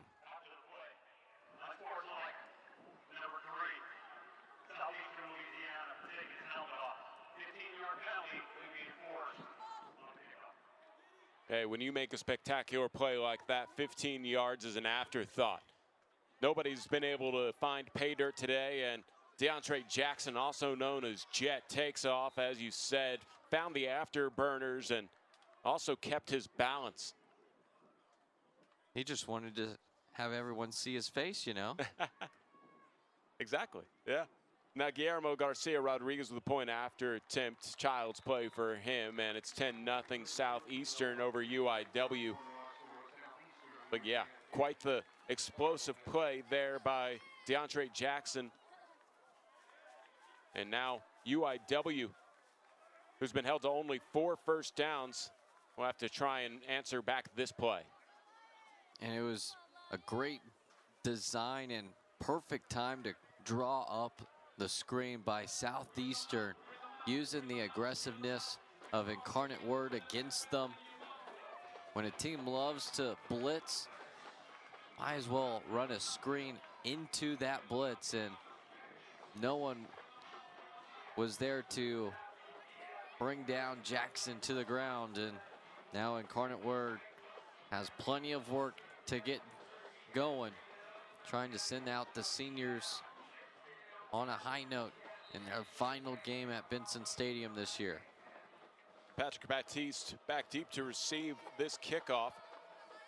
Alec Mahler will send it away. After the 15 yards tacked on, Mahler booms. This one will be taken by Baptiste at the 17. Down the left hash marks, gets across the 40, and that's great starting field position, as the 41 will be where E.J. Colson and the Cardinals offense will try and shake off that first half with their first drive here in the 3rd. 2 3-and-outs. 2 possessions where they only had 1 first down. After having a nice long extended drive to start the game, how can they get E.J. Colson into some rhythm with his wide receivers? Jaden James dances in the backfield. He'll motion out to the left side. E.J. Colson swings it over to the right side. Jalen Waltall trying to make a defender miss, and he does make Zach Johnson miss, and then he also avoids another defender before completing the play and picking up 8 yards. And the answer to that is get it to your Walter Payton Award watch list player. Jalen Waltall was quiet to start the year, but the last 2 to 3 games, he has been spectacular. Colson runs for the first down himself. I believe they'll move the chains. He felt the pocket collapse and decided that his legs was the best option. Yeah, you see the backside pressure getting to Colson and able to somehow escape the pocket and move the chains. Cardinals will elect to slow it down a little bit here. Technically in Lions territory at the 49-yard end. Colson, quick pass over to the left side, caught once again by Jalen Waltall, and then he is brought down at the ankles after getting across the 45. A lot of juke moves by Jalen Waltall on back-to-back hitch routes, trying to make some magic with his feet and able to get some yards after the catch. DeAndre Jackson with the first touchdown of the game. UIW trying to find the man who will get their first touchdown. And Jalen Spears picks up a yard. UIW still on schedule, 3rd and 4, and this is usually 4-down territory for them as well. See how they play it. Jalen Spears was the most successful offensive player, so to speak. 9 carries, 59 yards. Trying to be a little bit more balanced here in this second half is Incarnate Word. Colson lobs it up and then incomplete as Jackson Lowe couldn't hold on to it. Might have just gotten back to the line of scrimmage had he been able to catch that one, as it was being read well by the white helmets. And now 4th and 3, and like we said, this is 4-down territory. And just the execution not there. Can't have drops in this part of the game, especially on 3rd downs. Now 1 for 7, and going for it on 4th down for the first time today is Incarnate Word.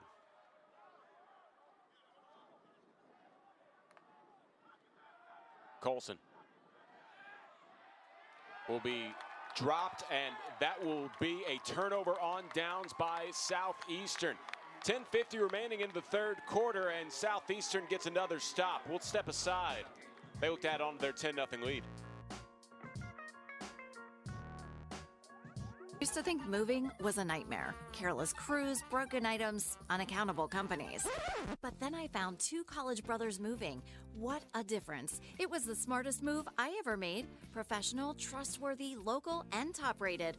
All backed by their raving fan guarantee. Now I'm a raving fan for life. If you need to move, they're the ones to call. When you gotta get moving. Call 855-MOVE-BRO today for your free quote. That's 855-MOVEBRO. Life is meant to be lived in motion, in the moment, on the go. If a sports injury or chronic pain threatens to slow you down, hold you back, or take you out of the game, Christus Health is here, right where you live, with complete personalized orthopedic care. Because you have a lot of games to play, miles to ride, and life to live. Christus Health, your health, your life, our purpose. A San Antonio shop owner was getting calls from hackers trying to drain her bank account. But Frost was on it. When they couldn't reach her, they drove over to what? To stop the call? What the fraud? The scammers tried to clean her out. So Frost handled the scandal. Yep, and now business is blooming. Got him. Got him good.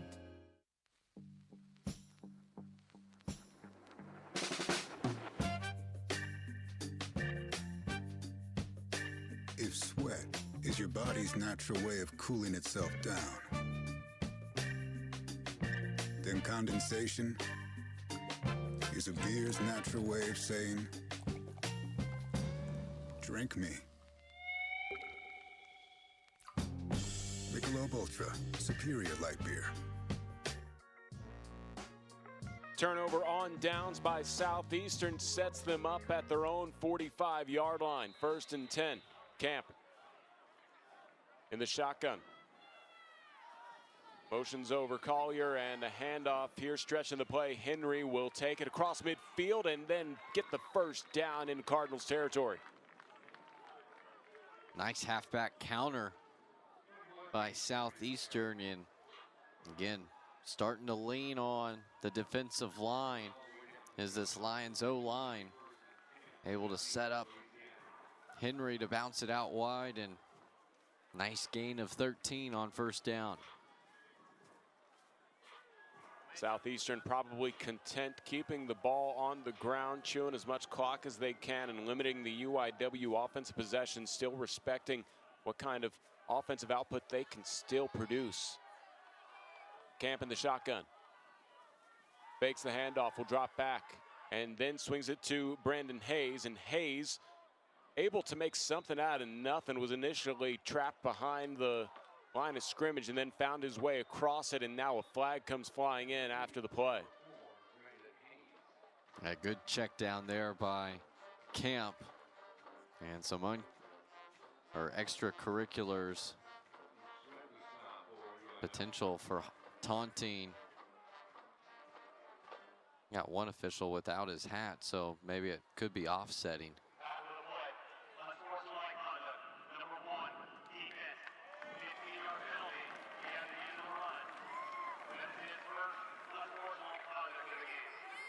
Dune Smith called for the flag, and that'll push Southeastern 15 precious yards to the 25-yard line in Cardinals territory.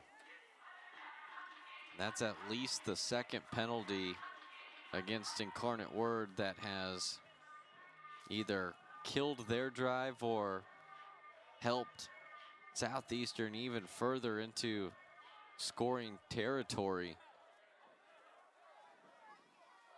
Jaden Henry trying to bounce around right end, and Dune Smith makes the tackle to try and make up for the penalty. 4 penalties for 48 yards. All of them being very costly for Incarnate Word. And when you make a tough play and mistake, you got to make up for it, and Dune Smith trying to do that right now. 8 tackles in the first half, has been very active for the Incarnate Word defense. Collier lines up on the left side. Camp, draw play, hands it off to Henry, and Henry is tripped up once again by Dune Smith. They'll give him about a step forward, but Smith single-handedly sets up this third down. And Incarnate Word continuing to send the house. Had 6 or 7 rushing the passer. And it was a good thing that Dune Smith had the shoestrings there of Henry. If not, Henry breaks through and has a first down and more. 3rd and 7 from the 22. Camp drops back, looks towards the left side in the end zone, and then misses the target of Brandon Hayes. And then there's a fight that's breaking out in the trenches as Henry was taking a little exception to something, and if they review this, I get the feeling Henry threw a punch and he could be ejected. At least that's what I saw, and I get the feeling this is going to hold the game up a little bit on 4th and 7. I just don't see any penalties. Wow. No, the officials did not see what I saw, and we'll allow this one to continue on, I suppose. All right. Well, sets up the field goal attempt here for Guillermo Garcia Rodriguez. We'll ignore the skirmish and just call that football. Hard physical game, 2 teams that have some history and have a little bit of a rivalry. 39-yard field goal attempt is no good, and UIW will take over when we come back. 7:55 remaining in the 3rd quarter, 10-0 Southeastern.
After the missed field goal by Southeastern, UIW will take over at the 22-yard line in their own side of the field, looking for their first score of the afternoon, seeing if this drive can do the trick. I'm Carl Schoening along with Sam Kamen. 1st and 10 from the 22. Compton lines up on the right side, and Colson will drop back for a pass. Swings it over to the left side on the comeback route. Lorick will try and work his way to the yard to gain. Picks up 7, just shy of the 30. And Incarnate Word needs that stop to create some momentum and some confidence in this offense. Have been stagnant all game long. See if they can get into their hurry-up offense to find their rhythm. 2nd and 3. And whistles stop this play as flags come flying in. False start will be called against the Cardinals. Gary Leeper to confirm.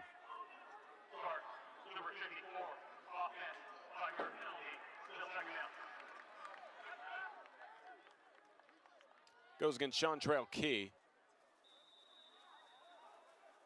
And another penalty by Incarnate Word. That's now 5 in this game, and they just cannot get anything going for themselves. Anytime they're trying to put something together, they start shooting themselves in the foot. Cardinals looking to get back on schedule. Colson hands it off. Tim Carter tries to go behind left guard and runs right into him, and maybe picks up a couple yards there, but certainly wasn't able to split the defenders. 3rd and manageable. And they have to find some type of play to get them to sustain a drive. 1 for 7 on 3rd down. Southeastern Louisiana just doing a great job of taking away all their options. 3rd and 5. Colson scans and then delivers across the middle. Jalen Waltall makes the catch and moves the chains. A great job by Jalen Waltall to catch this one in traffic. Gets undercut as he's mid-air and moves the chains. And then after the play, not only did the helmet come off of Khalid Moore there, he gave a little extracurricular shove. No flags, but he'll have to come out for at least one more following the incomplete pass. Helmet popped off, so they'll have to sit at least one play. Interesting to see that there wasn't a flag. These officials allowing things to get chippy down there. Play a dangerous line in a physical sport like football. Seen a few potential flags not called.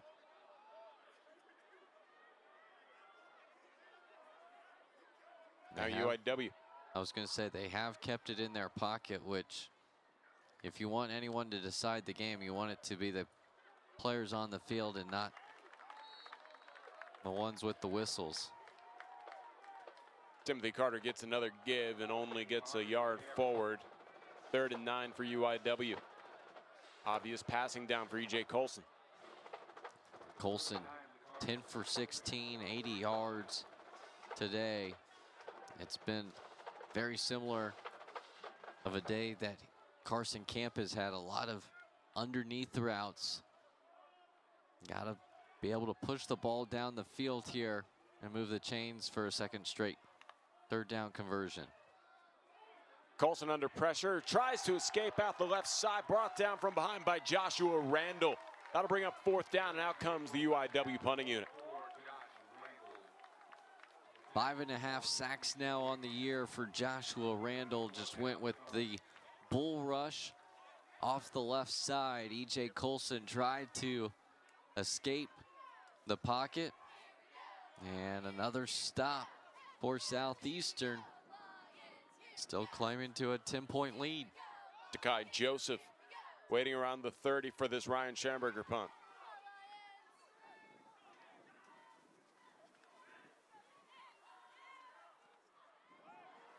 Schamberger sends this one end over end. Joseph with plenty of time muffs the punt, and it'll be on the turf, picked back up by the Lions. And UIW almost came away with a gift. Instead, it'll be Southeastern football when we come back. 4:26 remaining in the third quarter. 10-0 Southeastern looking to add to their lead when we come back.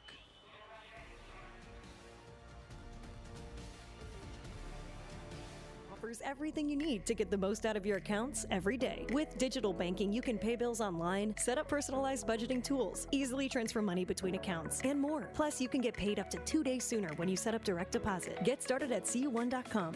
Welcome to Casati Pines at Coshada, nestled in the natural wetlands of southwest Louisiana on 65 acres of looking glass lakes, surrounded by stately pines and live oaks. It's an experience unlike any other. A challenging 18-hole par 72 championship course, 6 sets of tees, and a unique 19th tiebreaker hole. Ranked the 18th best golf course in the USA by Golf Advisor. Casati Pines at Coshada in Kinder, Louisiana. Louisiana's best bet. Hey, what's up, roomie? I got us some Jersey Mike subs. Danny DeVito? Are you my freshman roommate? And that doesn't matter. This is a Jersey Mike's commercial where the subs matter most. I mean, look how big that is. We can eat that for lunch and for dinner. Hey, we'll eat that. Hey, who let the rents in? You want a Jersey Mike's? Introduce us to your new roommate. Mom, it's Danny DeVito. That's mine. Don't touch it. Where the subs matter most. It's a Jersey Mike's thing. A sub above.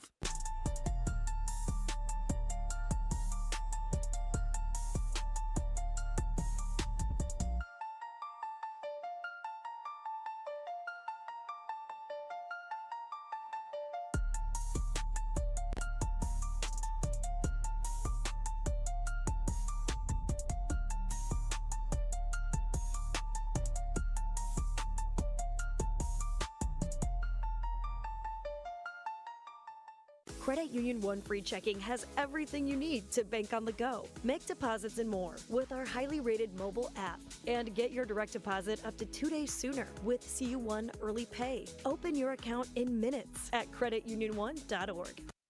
UIW looking for a little bit of momentum. They'll have to do it on the defensive side of the ball as Southeastern has possession of the football. At their own 38-yard line, Camp in the shotgun. Motions DiMaggio across the field, and Camp on a design quarterback run will lower his shoulder and get to the 43-yard line. Solid gain, but certainly something that they don't do with Camp often. 6'3", 215, a bigger build of a quarterback, but has running capabilities, 52 rushes for 106 yards on the season, but primarily a pocket passer for Coach Selfo. I'm a little surprised how little we've seen of Kyle Lowe, the running quarterback that gets some opportunities. DeAndre Jackson was able to get through the trenches and pick up a few yards. 3rd and short coming up. They must like the looks that UIW gives them when Camp is in the game. And Carson Camp's been efficient though, 64% passing, 175 yards, 1 touchdown, no interceptions. Taking care of the ball very well and keeping them on schedule. 2 men in the backfield with Camp. Fakes the handoff, and now we'll lob it over to Jackson on the screen. He gets across midfield, will evade a defender, but fortunately for the Cardinals, Drew Merrill was able to throw him off his balance. Unfortunately for the Cardinals, the Lions get into their territory. And another play design where everyone's moving to the short side of the field, and the play design is set up for Jackson on the wide side of the field. An easy screen pass to DeAndre Jackson. The chains move once again, and Southeastern Louisiana trying to go up 3 scores. From the 41 in Cardinals territory, Camp will drop back. Scans to his left, has time to roll out of the pocket to the right, under pressure as he throws and just gets rid of it. Quarterback hurry up credited there to Joe Cadet. And just a smart play by Carson Camp. Throw this ball away, stepped up through the pocket, going through his progressions, no one's there. Just lived to fight another play. Clock stops at 2:18 in the third quarter.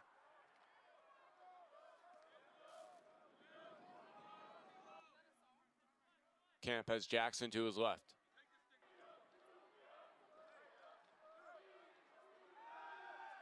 Camp throws across the middle, broken up. Dune Smith wanted to come away with the INT. He'll accept the pass breakup, and 3rd and 10 for the Lions in a moment. Trying to hit one of his tight ends on a quick hitch route, and Dune Smith able to undercut Cade Collier and almost create a takeaway that this Incarnate Word defense needs to do for their offense. From the 41. Southeastern looking for another 3rd down conversion on this drive. They're also in 4-down territory. See how they decide to play it. Camp on the play action. Drops back to the Cardinal logo, and now will decide to use some energy and then just decides to save face. And now I get the feeling the punting unit will come out for Southeastern after no positive gain. In fact, it was a loss on that one. And this could pin the Cardinals deep as Jack Hunter comes out to send it away. And again, a nice, smart play by Carson Kemp, not trying to force the ball into harm's way. Incarnate Word read their keys very well, not fooled by the misdirection and forcing a Lions punt. Tyler Morton calls for the fair catch at around the 8-yard line, and that is roughly where UIW is going to start this drive. Sam, I hate to use the phrase must-score drive in a 10-0 game with a whole nother quarter to play, but it feels like UIW needs to get something going here. There's just been no momentum for their offense. Throwing out their initial drive, 3 plays for 6 yards, a punt. 6 plays for 28 yards. They were in scoring territory, had a couple penalties and sacks back them out to punt. 3 plays, a punt. 5 plays, punt. Got caught on downs their first drive of the game and then punted last drive. Colson on a design quarterback run will spin away from the pressure and get out to the 15. Quarterback draw and away, and UIW picks up plenty of positive yards, call it a gain of 7. And they just haven't used E.J. Colson enough as a runner today. Colson will pass, and it's batted down at the line of scrimmage as getting his paw up there, Khalid Moore forces the incompletion. And again, they just send 4 rushers each and every time. Their secondary full of seniors, the entire defense, veteran leadership for Coach Selfo. Just understand what they want to do schematically on the defensive side and make every single down so tough for the offense. Colson has Kobe Dillon in the backfield with him. Colson, quick throw over the left side, incomplete as that one could not be held on to by Austin Samaha, and a 3-and-out for the UIW offense. So close to getting this first. And again, a nice ball there from Colson, and just tight windows. You got to make contested catches. And right now, Incarnate Word looking for answers and trying to find them in a hurry. Dekai Joseph back to receive the Ryan Schamberger punt. Feels like the 100th time I've said that today.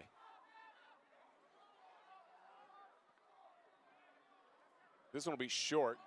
Fair catch called for by Joseph, and around midfield is where Southeastern will start the final 50 seconds of the third quarter with a drive that I imagine will be taken into the fourth quarter. If you're Southeastern, time's your friend, and what y'all like to do is what you need to do. You just need to run the ball, take care of the ball as well, no turnovers, make Incarnate Word earn everything they can offensively, and It's going to be a lot of DeAndre Jackson, Jaden Henry, and company the final 15 minutes. It'll be Smith who gets the handoff this time, and he is escorted out of bounds along midfield, and they'll keep the clock rolling here, and they'll have to get off at least one more snap with about that second difference between the play clock and the game clock.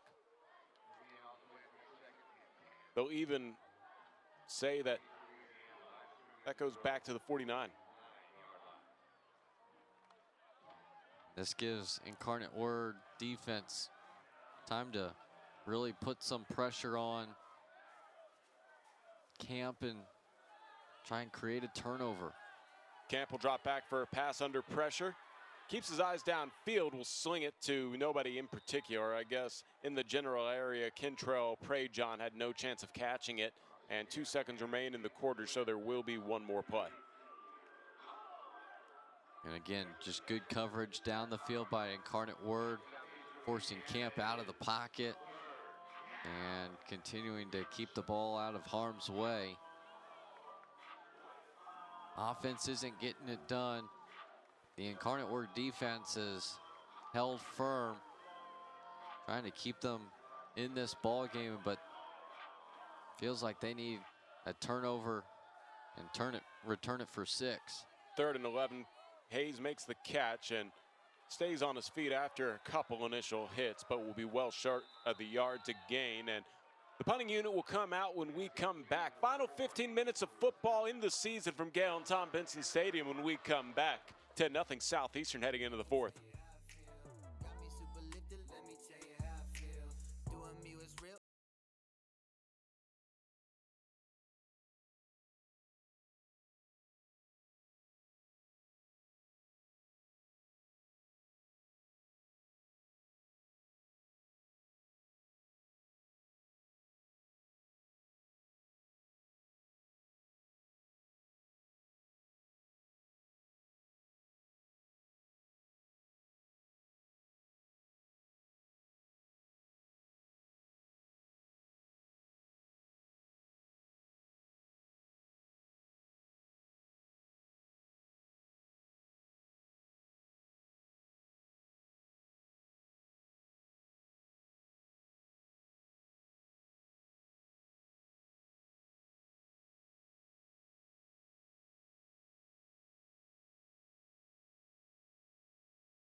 quite the game for the UIW defense, Sam. 13 tackles on the game. That ties a season high. It's the 5th time he has had double-digit tackles, and he's doing everything he can to keep Incarnate Word in this ball game. Just need the offense to do their part now. Down 10 here in the final quarter. Tyler Morton calls for the fair catch on the punt, and UIW looking to get on the scoreboard for the first time in the final frame. You see Dune Smith taking a well-deserved breather. The Gravedigger, one of 27 seniors playing their final game here at Gale and Tom Benson Stadium. E.J. Colson certainly has plenty of football left ahead of him. The redshirt freshman, 18 years old, will hand it off. Jalen Spears breaks through the trenches and then breaks past the secondary. Gets across the 30 to the 40. He is brought down from behind. Finally, the tackle made by Cameron Ford, and UIW has something going. And Jalen Spears been very successful all game long. A gain of 29, now 89 yards on the ground. One of a few explosive plays for Incarnate Word tonight. Spears gets it again, goes around left end and will get out to the 45, picks up 4 yards, and maybe he deserves a breather on this next play. We'll see as, Tim Carter comes trotting on out.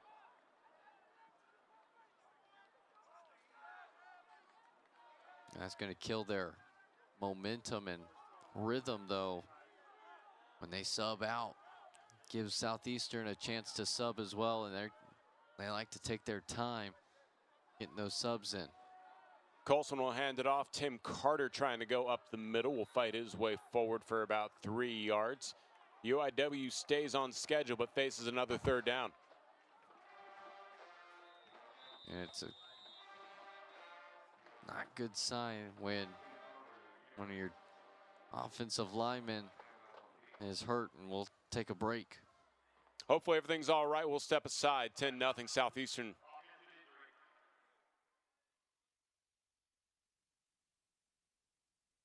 Moving was a nightmare. Careless crews, broken items, unaccountable companies. But then I found two college brothers moving. What a difference. It was the smartest move I ever made. Professional, trustworthy, local, and top rated. All backed by their raving fan guarantee. Now I'm a raving fan for life. If you need to move, they're the ones to call. When you gotta get moving. Call 855-MOVE-BRO today for your free quote. That's 855-MOVEBRO. Life is meant to be lived in motion, in the moment, on the go. If a sports injury or chronic pain threatens to slow you down, hold you back, or take you out of the game, Christus Health is here, right where you live, with complete personalized orthopedic care. Because you have a lot of games to play, miles to ride, and life to live. Christus Health, your health, your life, our purpose. A San Antonio shop owner was getting calls from hackers trying to drain her bank account. But Frost was on it.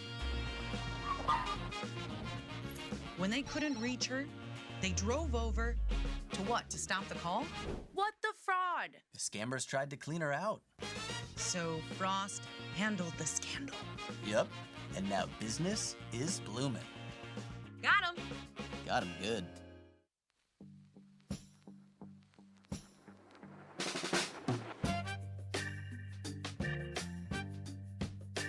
If sweat is your body's natural way of cooling itself down, then condensation is a beer's natural way of saying, drink me. Michelob Ultra, superior light beer. Out of the injury timeout, UIW faces a 3rd and 3. E.J. Colson has Tim Carter in the backfield with him. Austin Samaha motions over to the right side. Carter gets the give, runs downhill, and will get the second push to get the first down. Into Lions territory, UIW looking for their first score of the game. Southeastern with the 10-0 lead. And the Cardinals have really been able to get something going on the ground, Sam. Continuing to pound it on the ground. That's 4 straight rushes this drive. First 2 by Spears, last 2 by Carter. Play action. Colson able to escape out of the pocket to the left side. Flag comes flying in as he gets to the 42, and this is in the area of a hold. Gary Leeper with the call.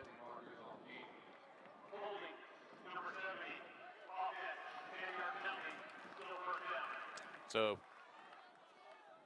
once again, penalties will push the Cardinals behind the chains as Travion Newsom has whistled for this one. Yeah, and he's got the tough task of trying to block Caleb Proctor, team leading player with 7 sacks for Southeastern Louisiana. A dynamic defensive tackle that has many NFL scouts coming to watch him at practice. First and 20, Jalen Spears couldn't split the defenders as it looked like he was tripped up by his own teammate trying to find a little hole and got back to the line of scrimmage perhaps, but nothing much more. And Proctor really solidifies this defensive line.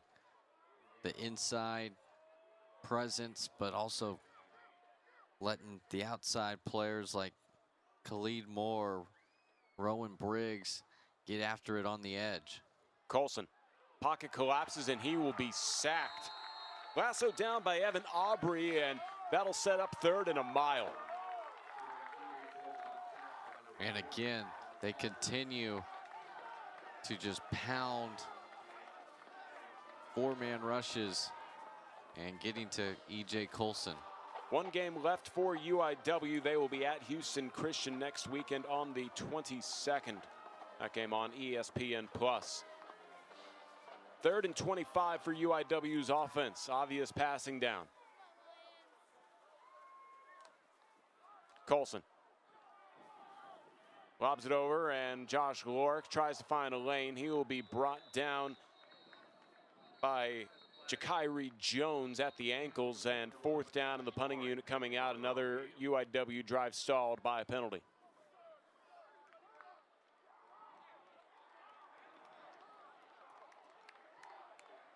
Not sure if there's a warning given there to Khalid Moore.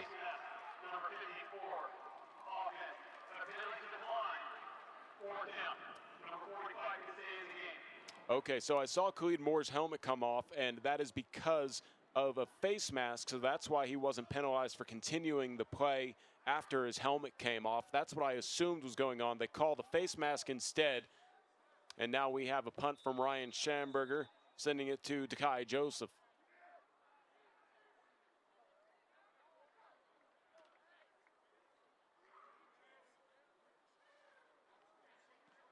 Schamberger sends this one short. Barely gets past the yard to gain that UIW would have needed and goes out of bounds. We'll step aside. Southeastern looking to add on to their 10-0 lead. 11:04 remaining in the 4th.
It'll be November 20th as they take on Nichols. And if they win here today, and if Lamar were to upset SFA, they could potentially play for a share of the Southland Conference Championship. Camp on a play action. Under pressure as he throws. Airs it out down the left side and overthrows DiMaggio.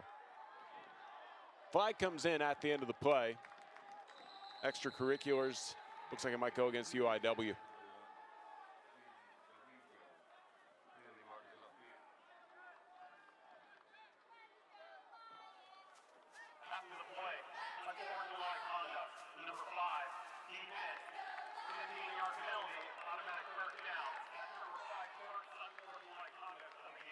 Matt Cordes is called for this unsportsmanlike conduct, and you see DiMaggio being overthrown as well. And yeah, it's getting a little chippy down there, Sam. Well, and it's Incarnate Word that's providing the chippiness right now. Another penalty. Feels like their second or third unsportsmanlike penalty that has resulted in 15 extra yards and continues to just eat away at this defense, but also put their backs against the wall, trying to hold firm, needing a stop. No more than a touchdown they can give up at this point. Kyrie Paul picks up a few yards forward as Southeastern content allowing a lot of the play clock to be chewed up. Under 15 seconds on the play clock as they line up. 2nd and 7. From the Cardinals' 49-yard line, they show blitz, a quick swing out to Hayes on the left side, and he's able to scamper forward for what looks like it'll be a first down. It'll be close, but they will move the chains. And that's all they need right now. Continue to move the chains, continue to have the clock roll. Brandon Hayes, electric when he can get his hands on the football. And as long as they protect this football, their defense has shown they'll do the rest right now. Pistol formation for Camp. And up the middle, able to spin through the trenches there. Jaden Henry fights forward for about 9 yards on the first play on the new set of downs. Full head of steam out of the pistol.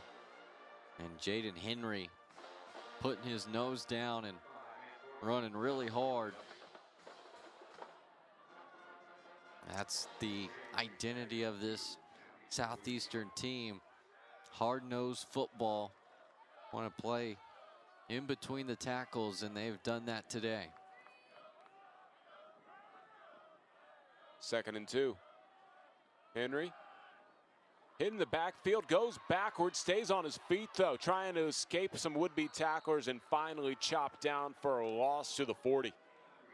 They'll give him the 39, but certainly a situation where he cost his team some yards trying to extend the play.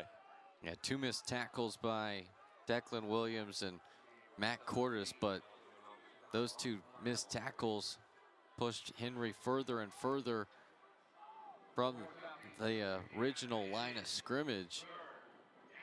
Just absolutely blew up that counter play, and now 3rd down, must stop for Incarnate Word. Probably 4 down territory for the Lions pending what happens on this play.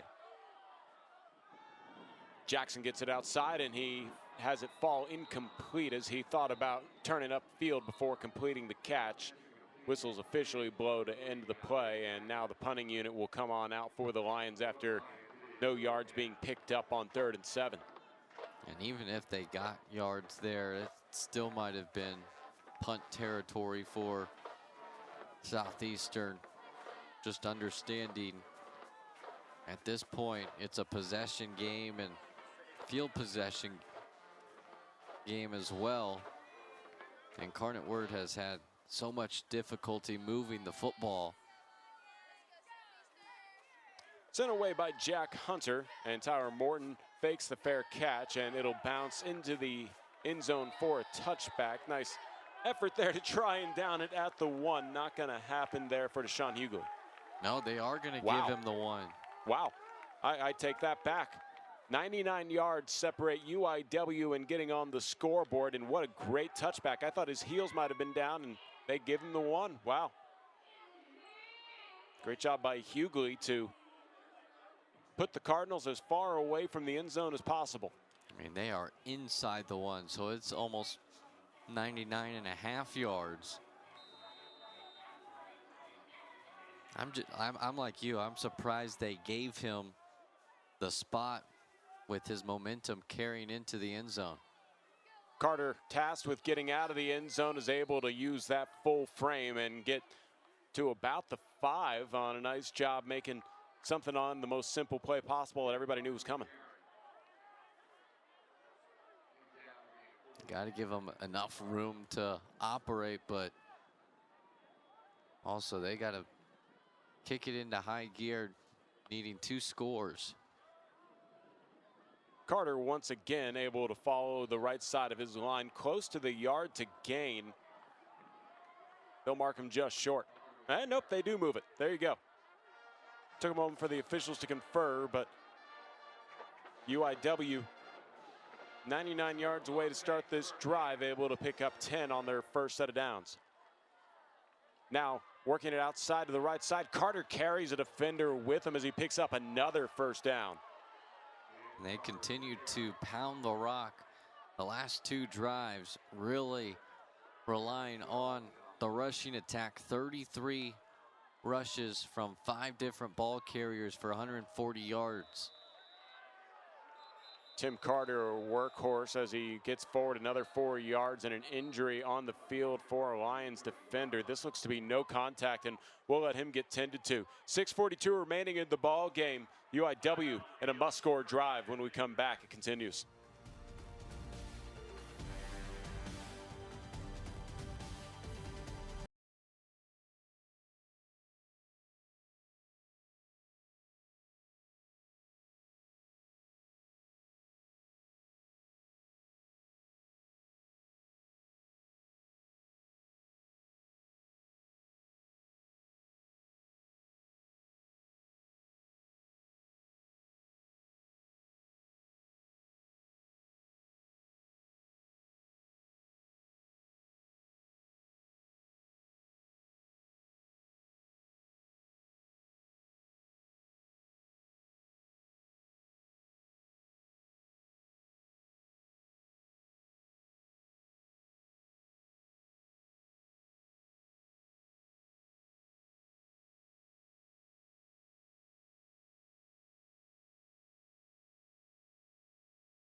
Game UIW has a 2nd and 6 from their own 35-yard line.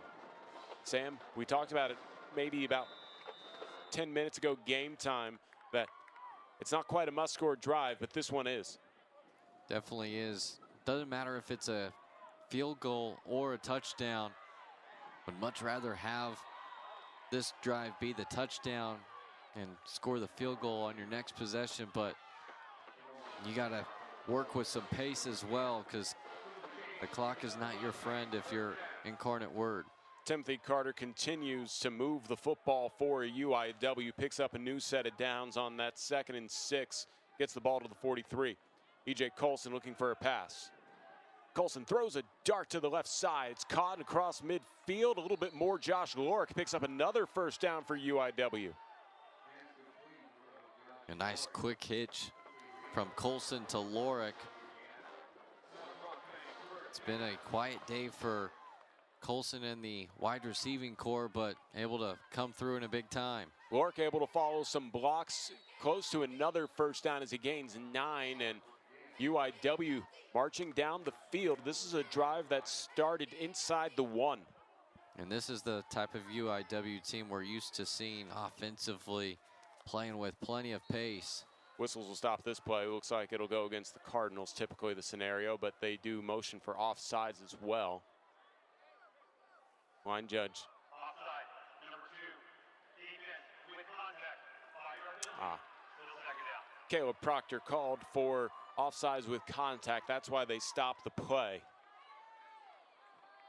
Yeah, once he makes contact with the offensive line, it blows that play dead. Yeah, you know, sometimes players like Proctor will see a little bit of movement and then try and force the official's hands. This time, if that was his strategy, it works against him. Colson, pump fake, has time to throw. Now he tries to escape the pocket up the middle. Gets the first down and more as he stretches to the 20, the 10. Stutter steps down the left sideline, pushed down from behind, but gets the Cardinals as far down the field as they have all day inside the 5.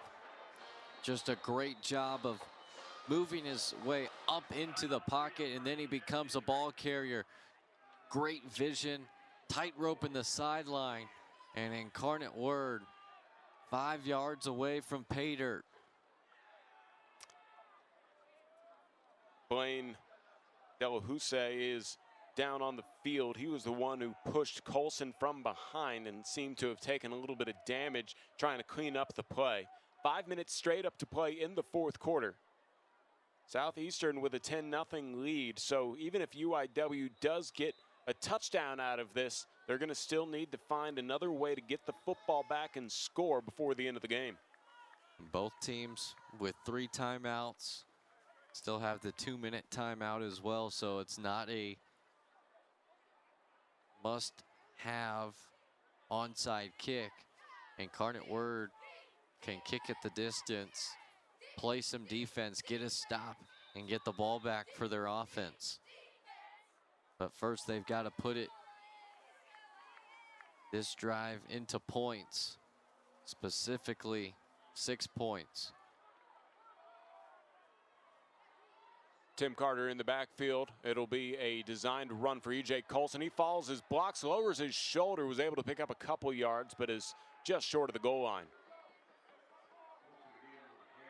Looks like it'll be marked at the 1. QB power to the left. Love the play call. Now what do they do here? 2nd and short. Tim Carter trying to punch it in. He'll get into the end zone. Touchdown, Cardinals. 99-yard touchdown drive capped off with a 1-yard touchdown run by Timothy Carter. We have a ball game, Sam.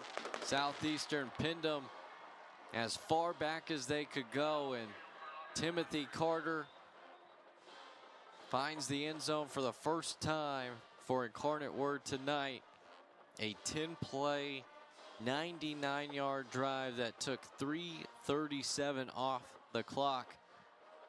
And UIW still very much in this ball game.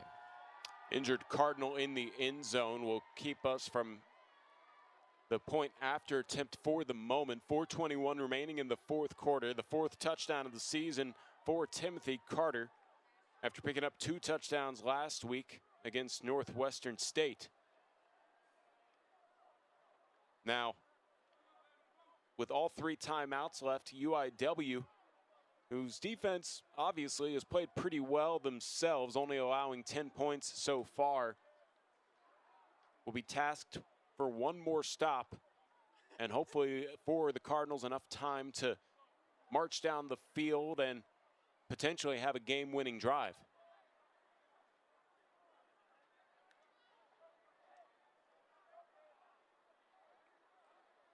Can't make out who the injured Cardinal is as he's surrounded by trainers.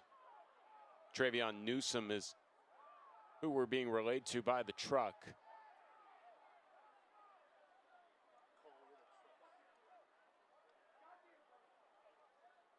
He's helped up with assistance of Clint Killo as well, and will be able to walk off the field under his own power.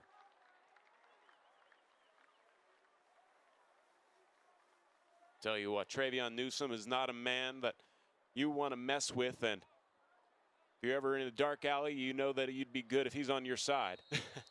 There's a reason he's the leader of this offensive line and entire team.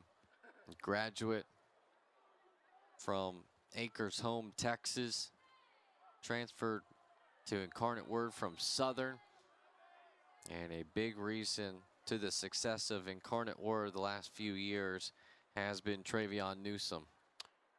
Will Ferris point after attempt through the uprights and good, and it's a 3-point ball game. Southeastern 10, UIW 7. Sam, 99-yard scoring drive for UIW and a healthy dose of Tim Carter and Jalen Spears as we check it out here.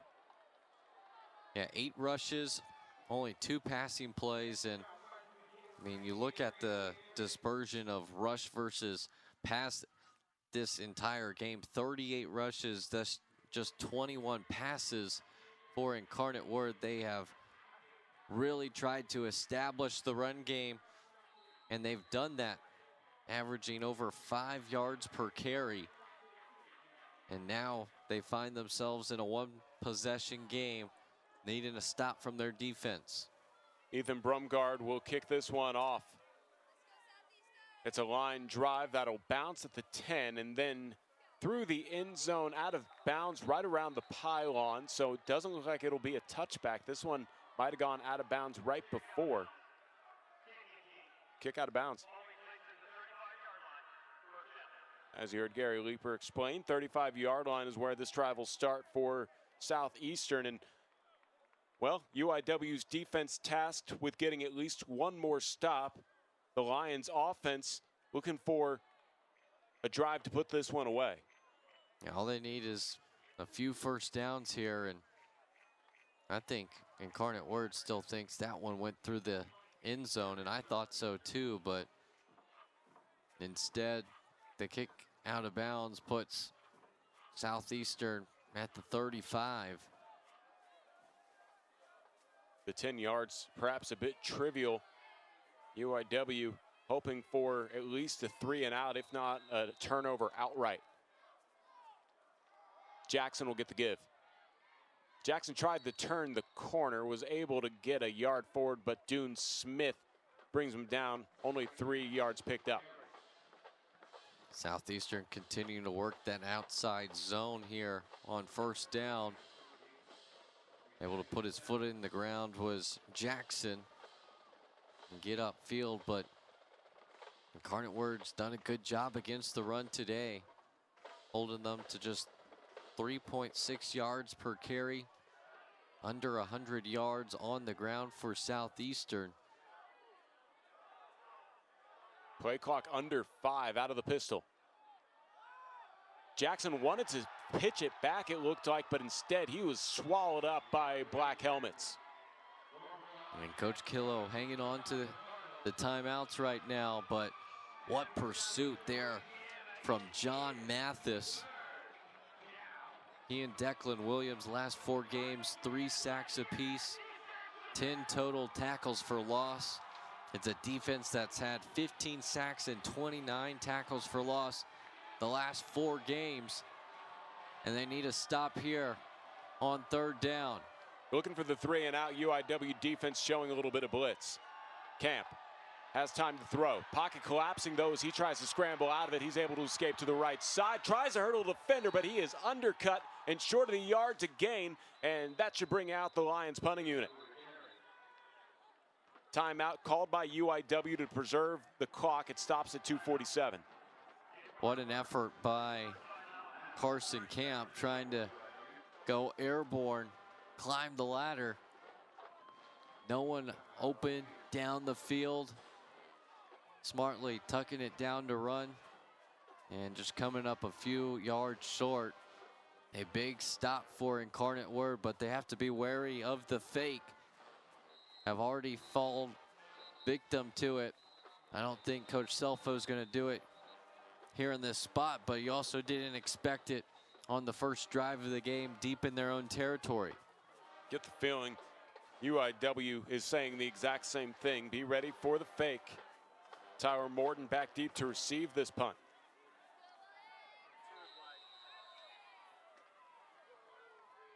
Being sent away by Alec Mahler.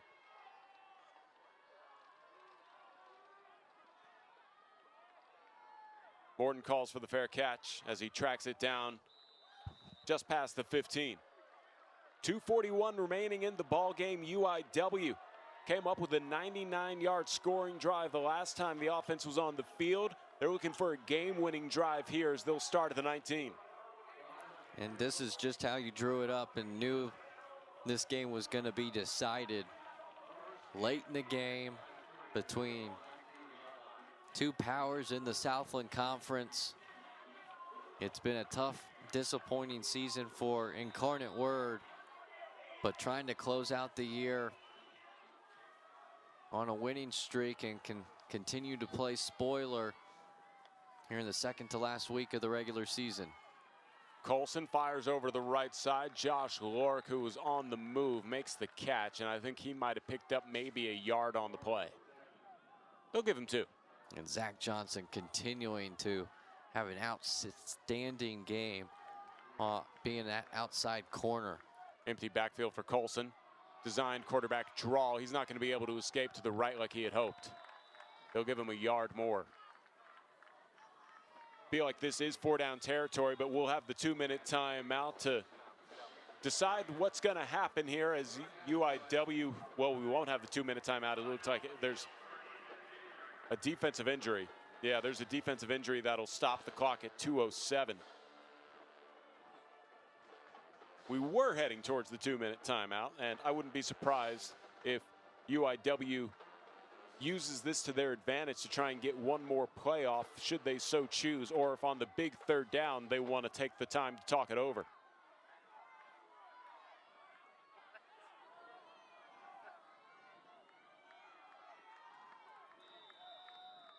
Clock starts back up again.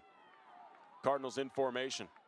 Maybe to see if the Lions will jump off sides. Doesn't look like they're interested in going for it, as the 2-minute timeout here in the second half will send us into a break. 10-7. Don't even think about going anywhere. 3rd and 5 for UIW and a must-score drive when we come back.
25 from their own 24-yard line.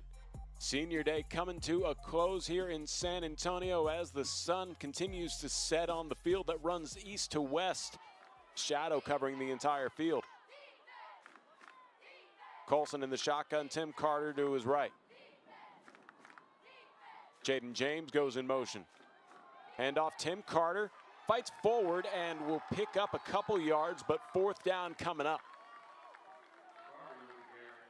I guess they like that read option. They've run it 40 times just to throwing it 22 times, understanding it's 4-down territory, picking up a few, but got to really put it into high gear now. 4th and 3, nobody in the backfield with Colson.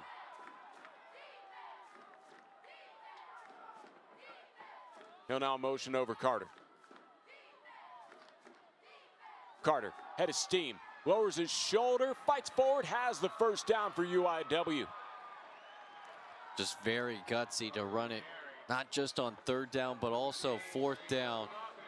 They continue to pound the rock. A team that is one of the best passing teams in the country, 2nd in the Southland, 15th in the country, averaging 260 yards passing. Has only thrown for 104 today, but they've rushed for 214. KK Reno, the injured Lion, will stop play. 1:17 left. 1st and 10 for UIW. The ball at their own 32-yard line. And UIW has 2 timeouts left. Southeastern has 3 timeouts remaining. Doesn't seem like that'll be too much of a factor. And while we have a moment and we can check out some of the notable seniors playing their last game at Benson Stadium, led by the gravedigger Dune Smith. I appreciate Grady for this graphic. One of 27 seniors recognized pregame. Jackson Lowe, one of those tight ends that's been here for quite some time, a rarity now in college athletics. Jalen Waltall has brought a lot of spotlight to Incarnate Word for his touchdown celebration last year. Went over 2,000 career receiving yards, just needing 22 coming into the day. Has 7 catches for 73 yards. And you can't forget about Declan Williams, the leading tackler on the UIW defense. BJ Colson on 1st and 10, doesn't see anything on the right side of the field, elects to run to the left side of the field. Stretching the play, hit as he's pushed out of bounds, and he ran a long way to only pick up about 2 or 3 yards. But he got out of bounds, which is the biggest thing, stopping the clock.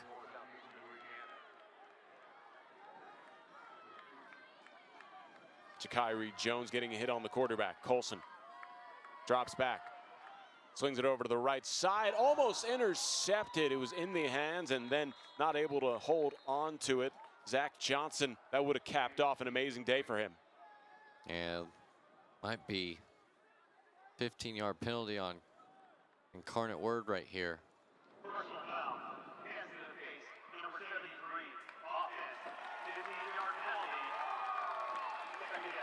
Caleb Flores called for the hand to the face.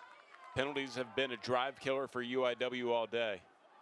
They're on that right tackle, popping the helmet off of Joshua Randall.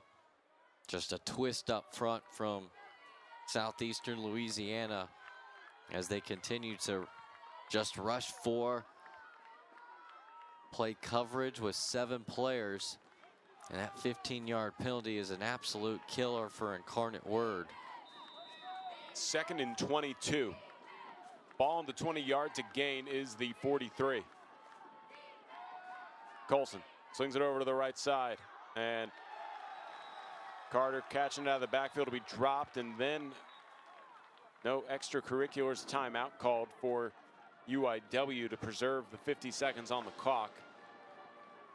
Just trying to get a swing pass going and some blockers out in front for Carter, and just a great job of fighting through the block of Jackson Lowe was Jakiri Jones. A big tackle for loss for Jones. And just like earlier in the first half, some promising drives for Incarnate Word stalled out by penalties. And then it allows Southeastern's defense to really pin their ears back and attack, putting UIW further behind the 8 ball here. 3rd and 25. Obviously, UIW will also have a 4th down to work with, but they're hoping for an explosive play to make that 4th down a little bit easier. Jaylon Spears in the backfield with E.J. Colson. Colson has time to throw. Airs it out deep. Looking downfield, and it's caught. Taken across the 30 and fighting forward and pulled in. Jalen Waltall does it again on senior day. Jalen Waltall, where have you been? A magical catch. A prayer answered from E.J. Colson, finding his go-to target. And just like that, they're within field goal range. 1st and 10. Handoff here as Jaylon Spears tries to bounce it outside. He'll get a yard or 2. And timeout UIW. 25 seconds remaining. As you mentioned, UIW in field goal range. 25 seconds to work with, and their final timeout just burned. Let's take a look at this play again. I mean, off his back foot, in pressure is E.J. Colson. And I don't know how Jalen Waltall came up with that catch. Some Willie Mays Hayes acrobatics to go up, high point the ball. And just like that, you're thinking 3rd and 25. You got 2 plays to get it. Might as well get it to the opposing team's 25.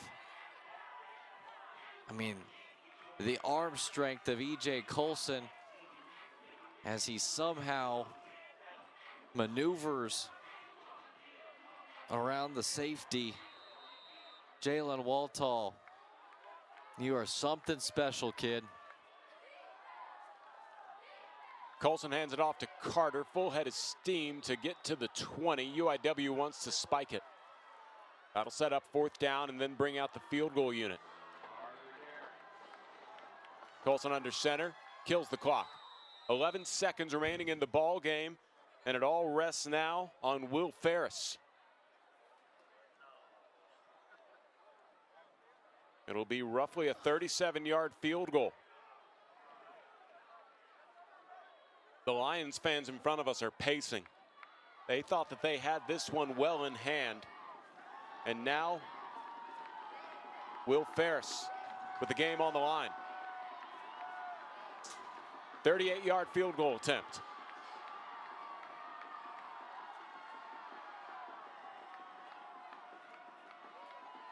Gets the hold, clean. It is off of the crossbar, no good. Southeastern's gonna win the football game.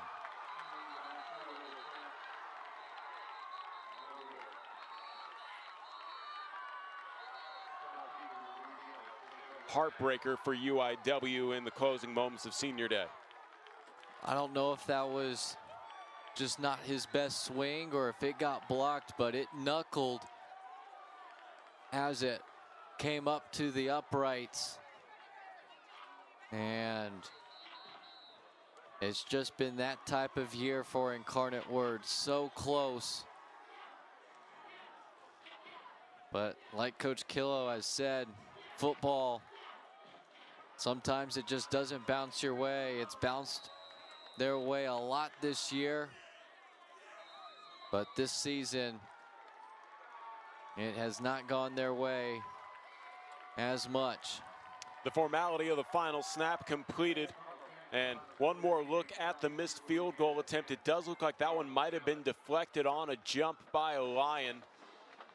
Looked like it was 45 Khalid Moore. Showing his vertical off and maybe got just enough of that football to save their Southland Conference championship hopes, as well as their FCS playoff hopes. Southeastern comes into San Antonio and spoils senior day for the Cardinals.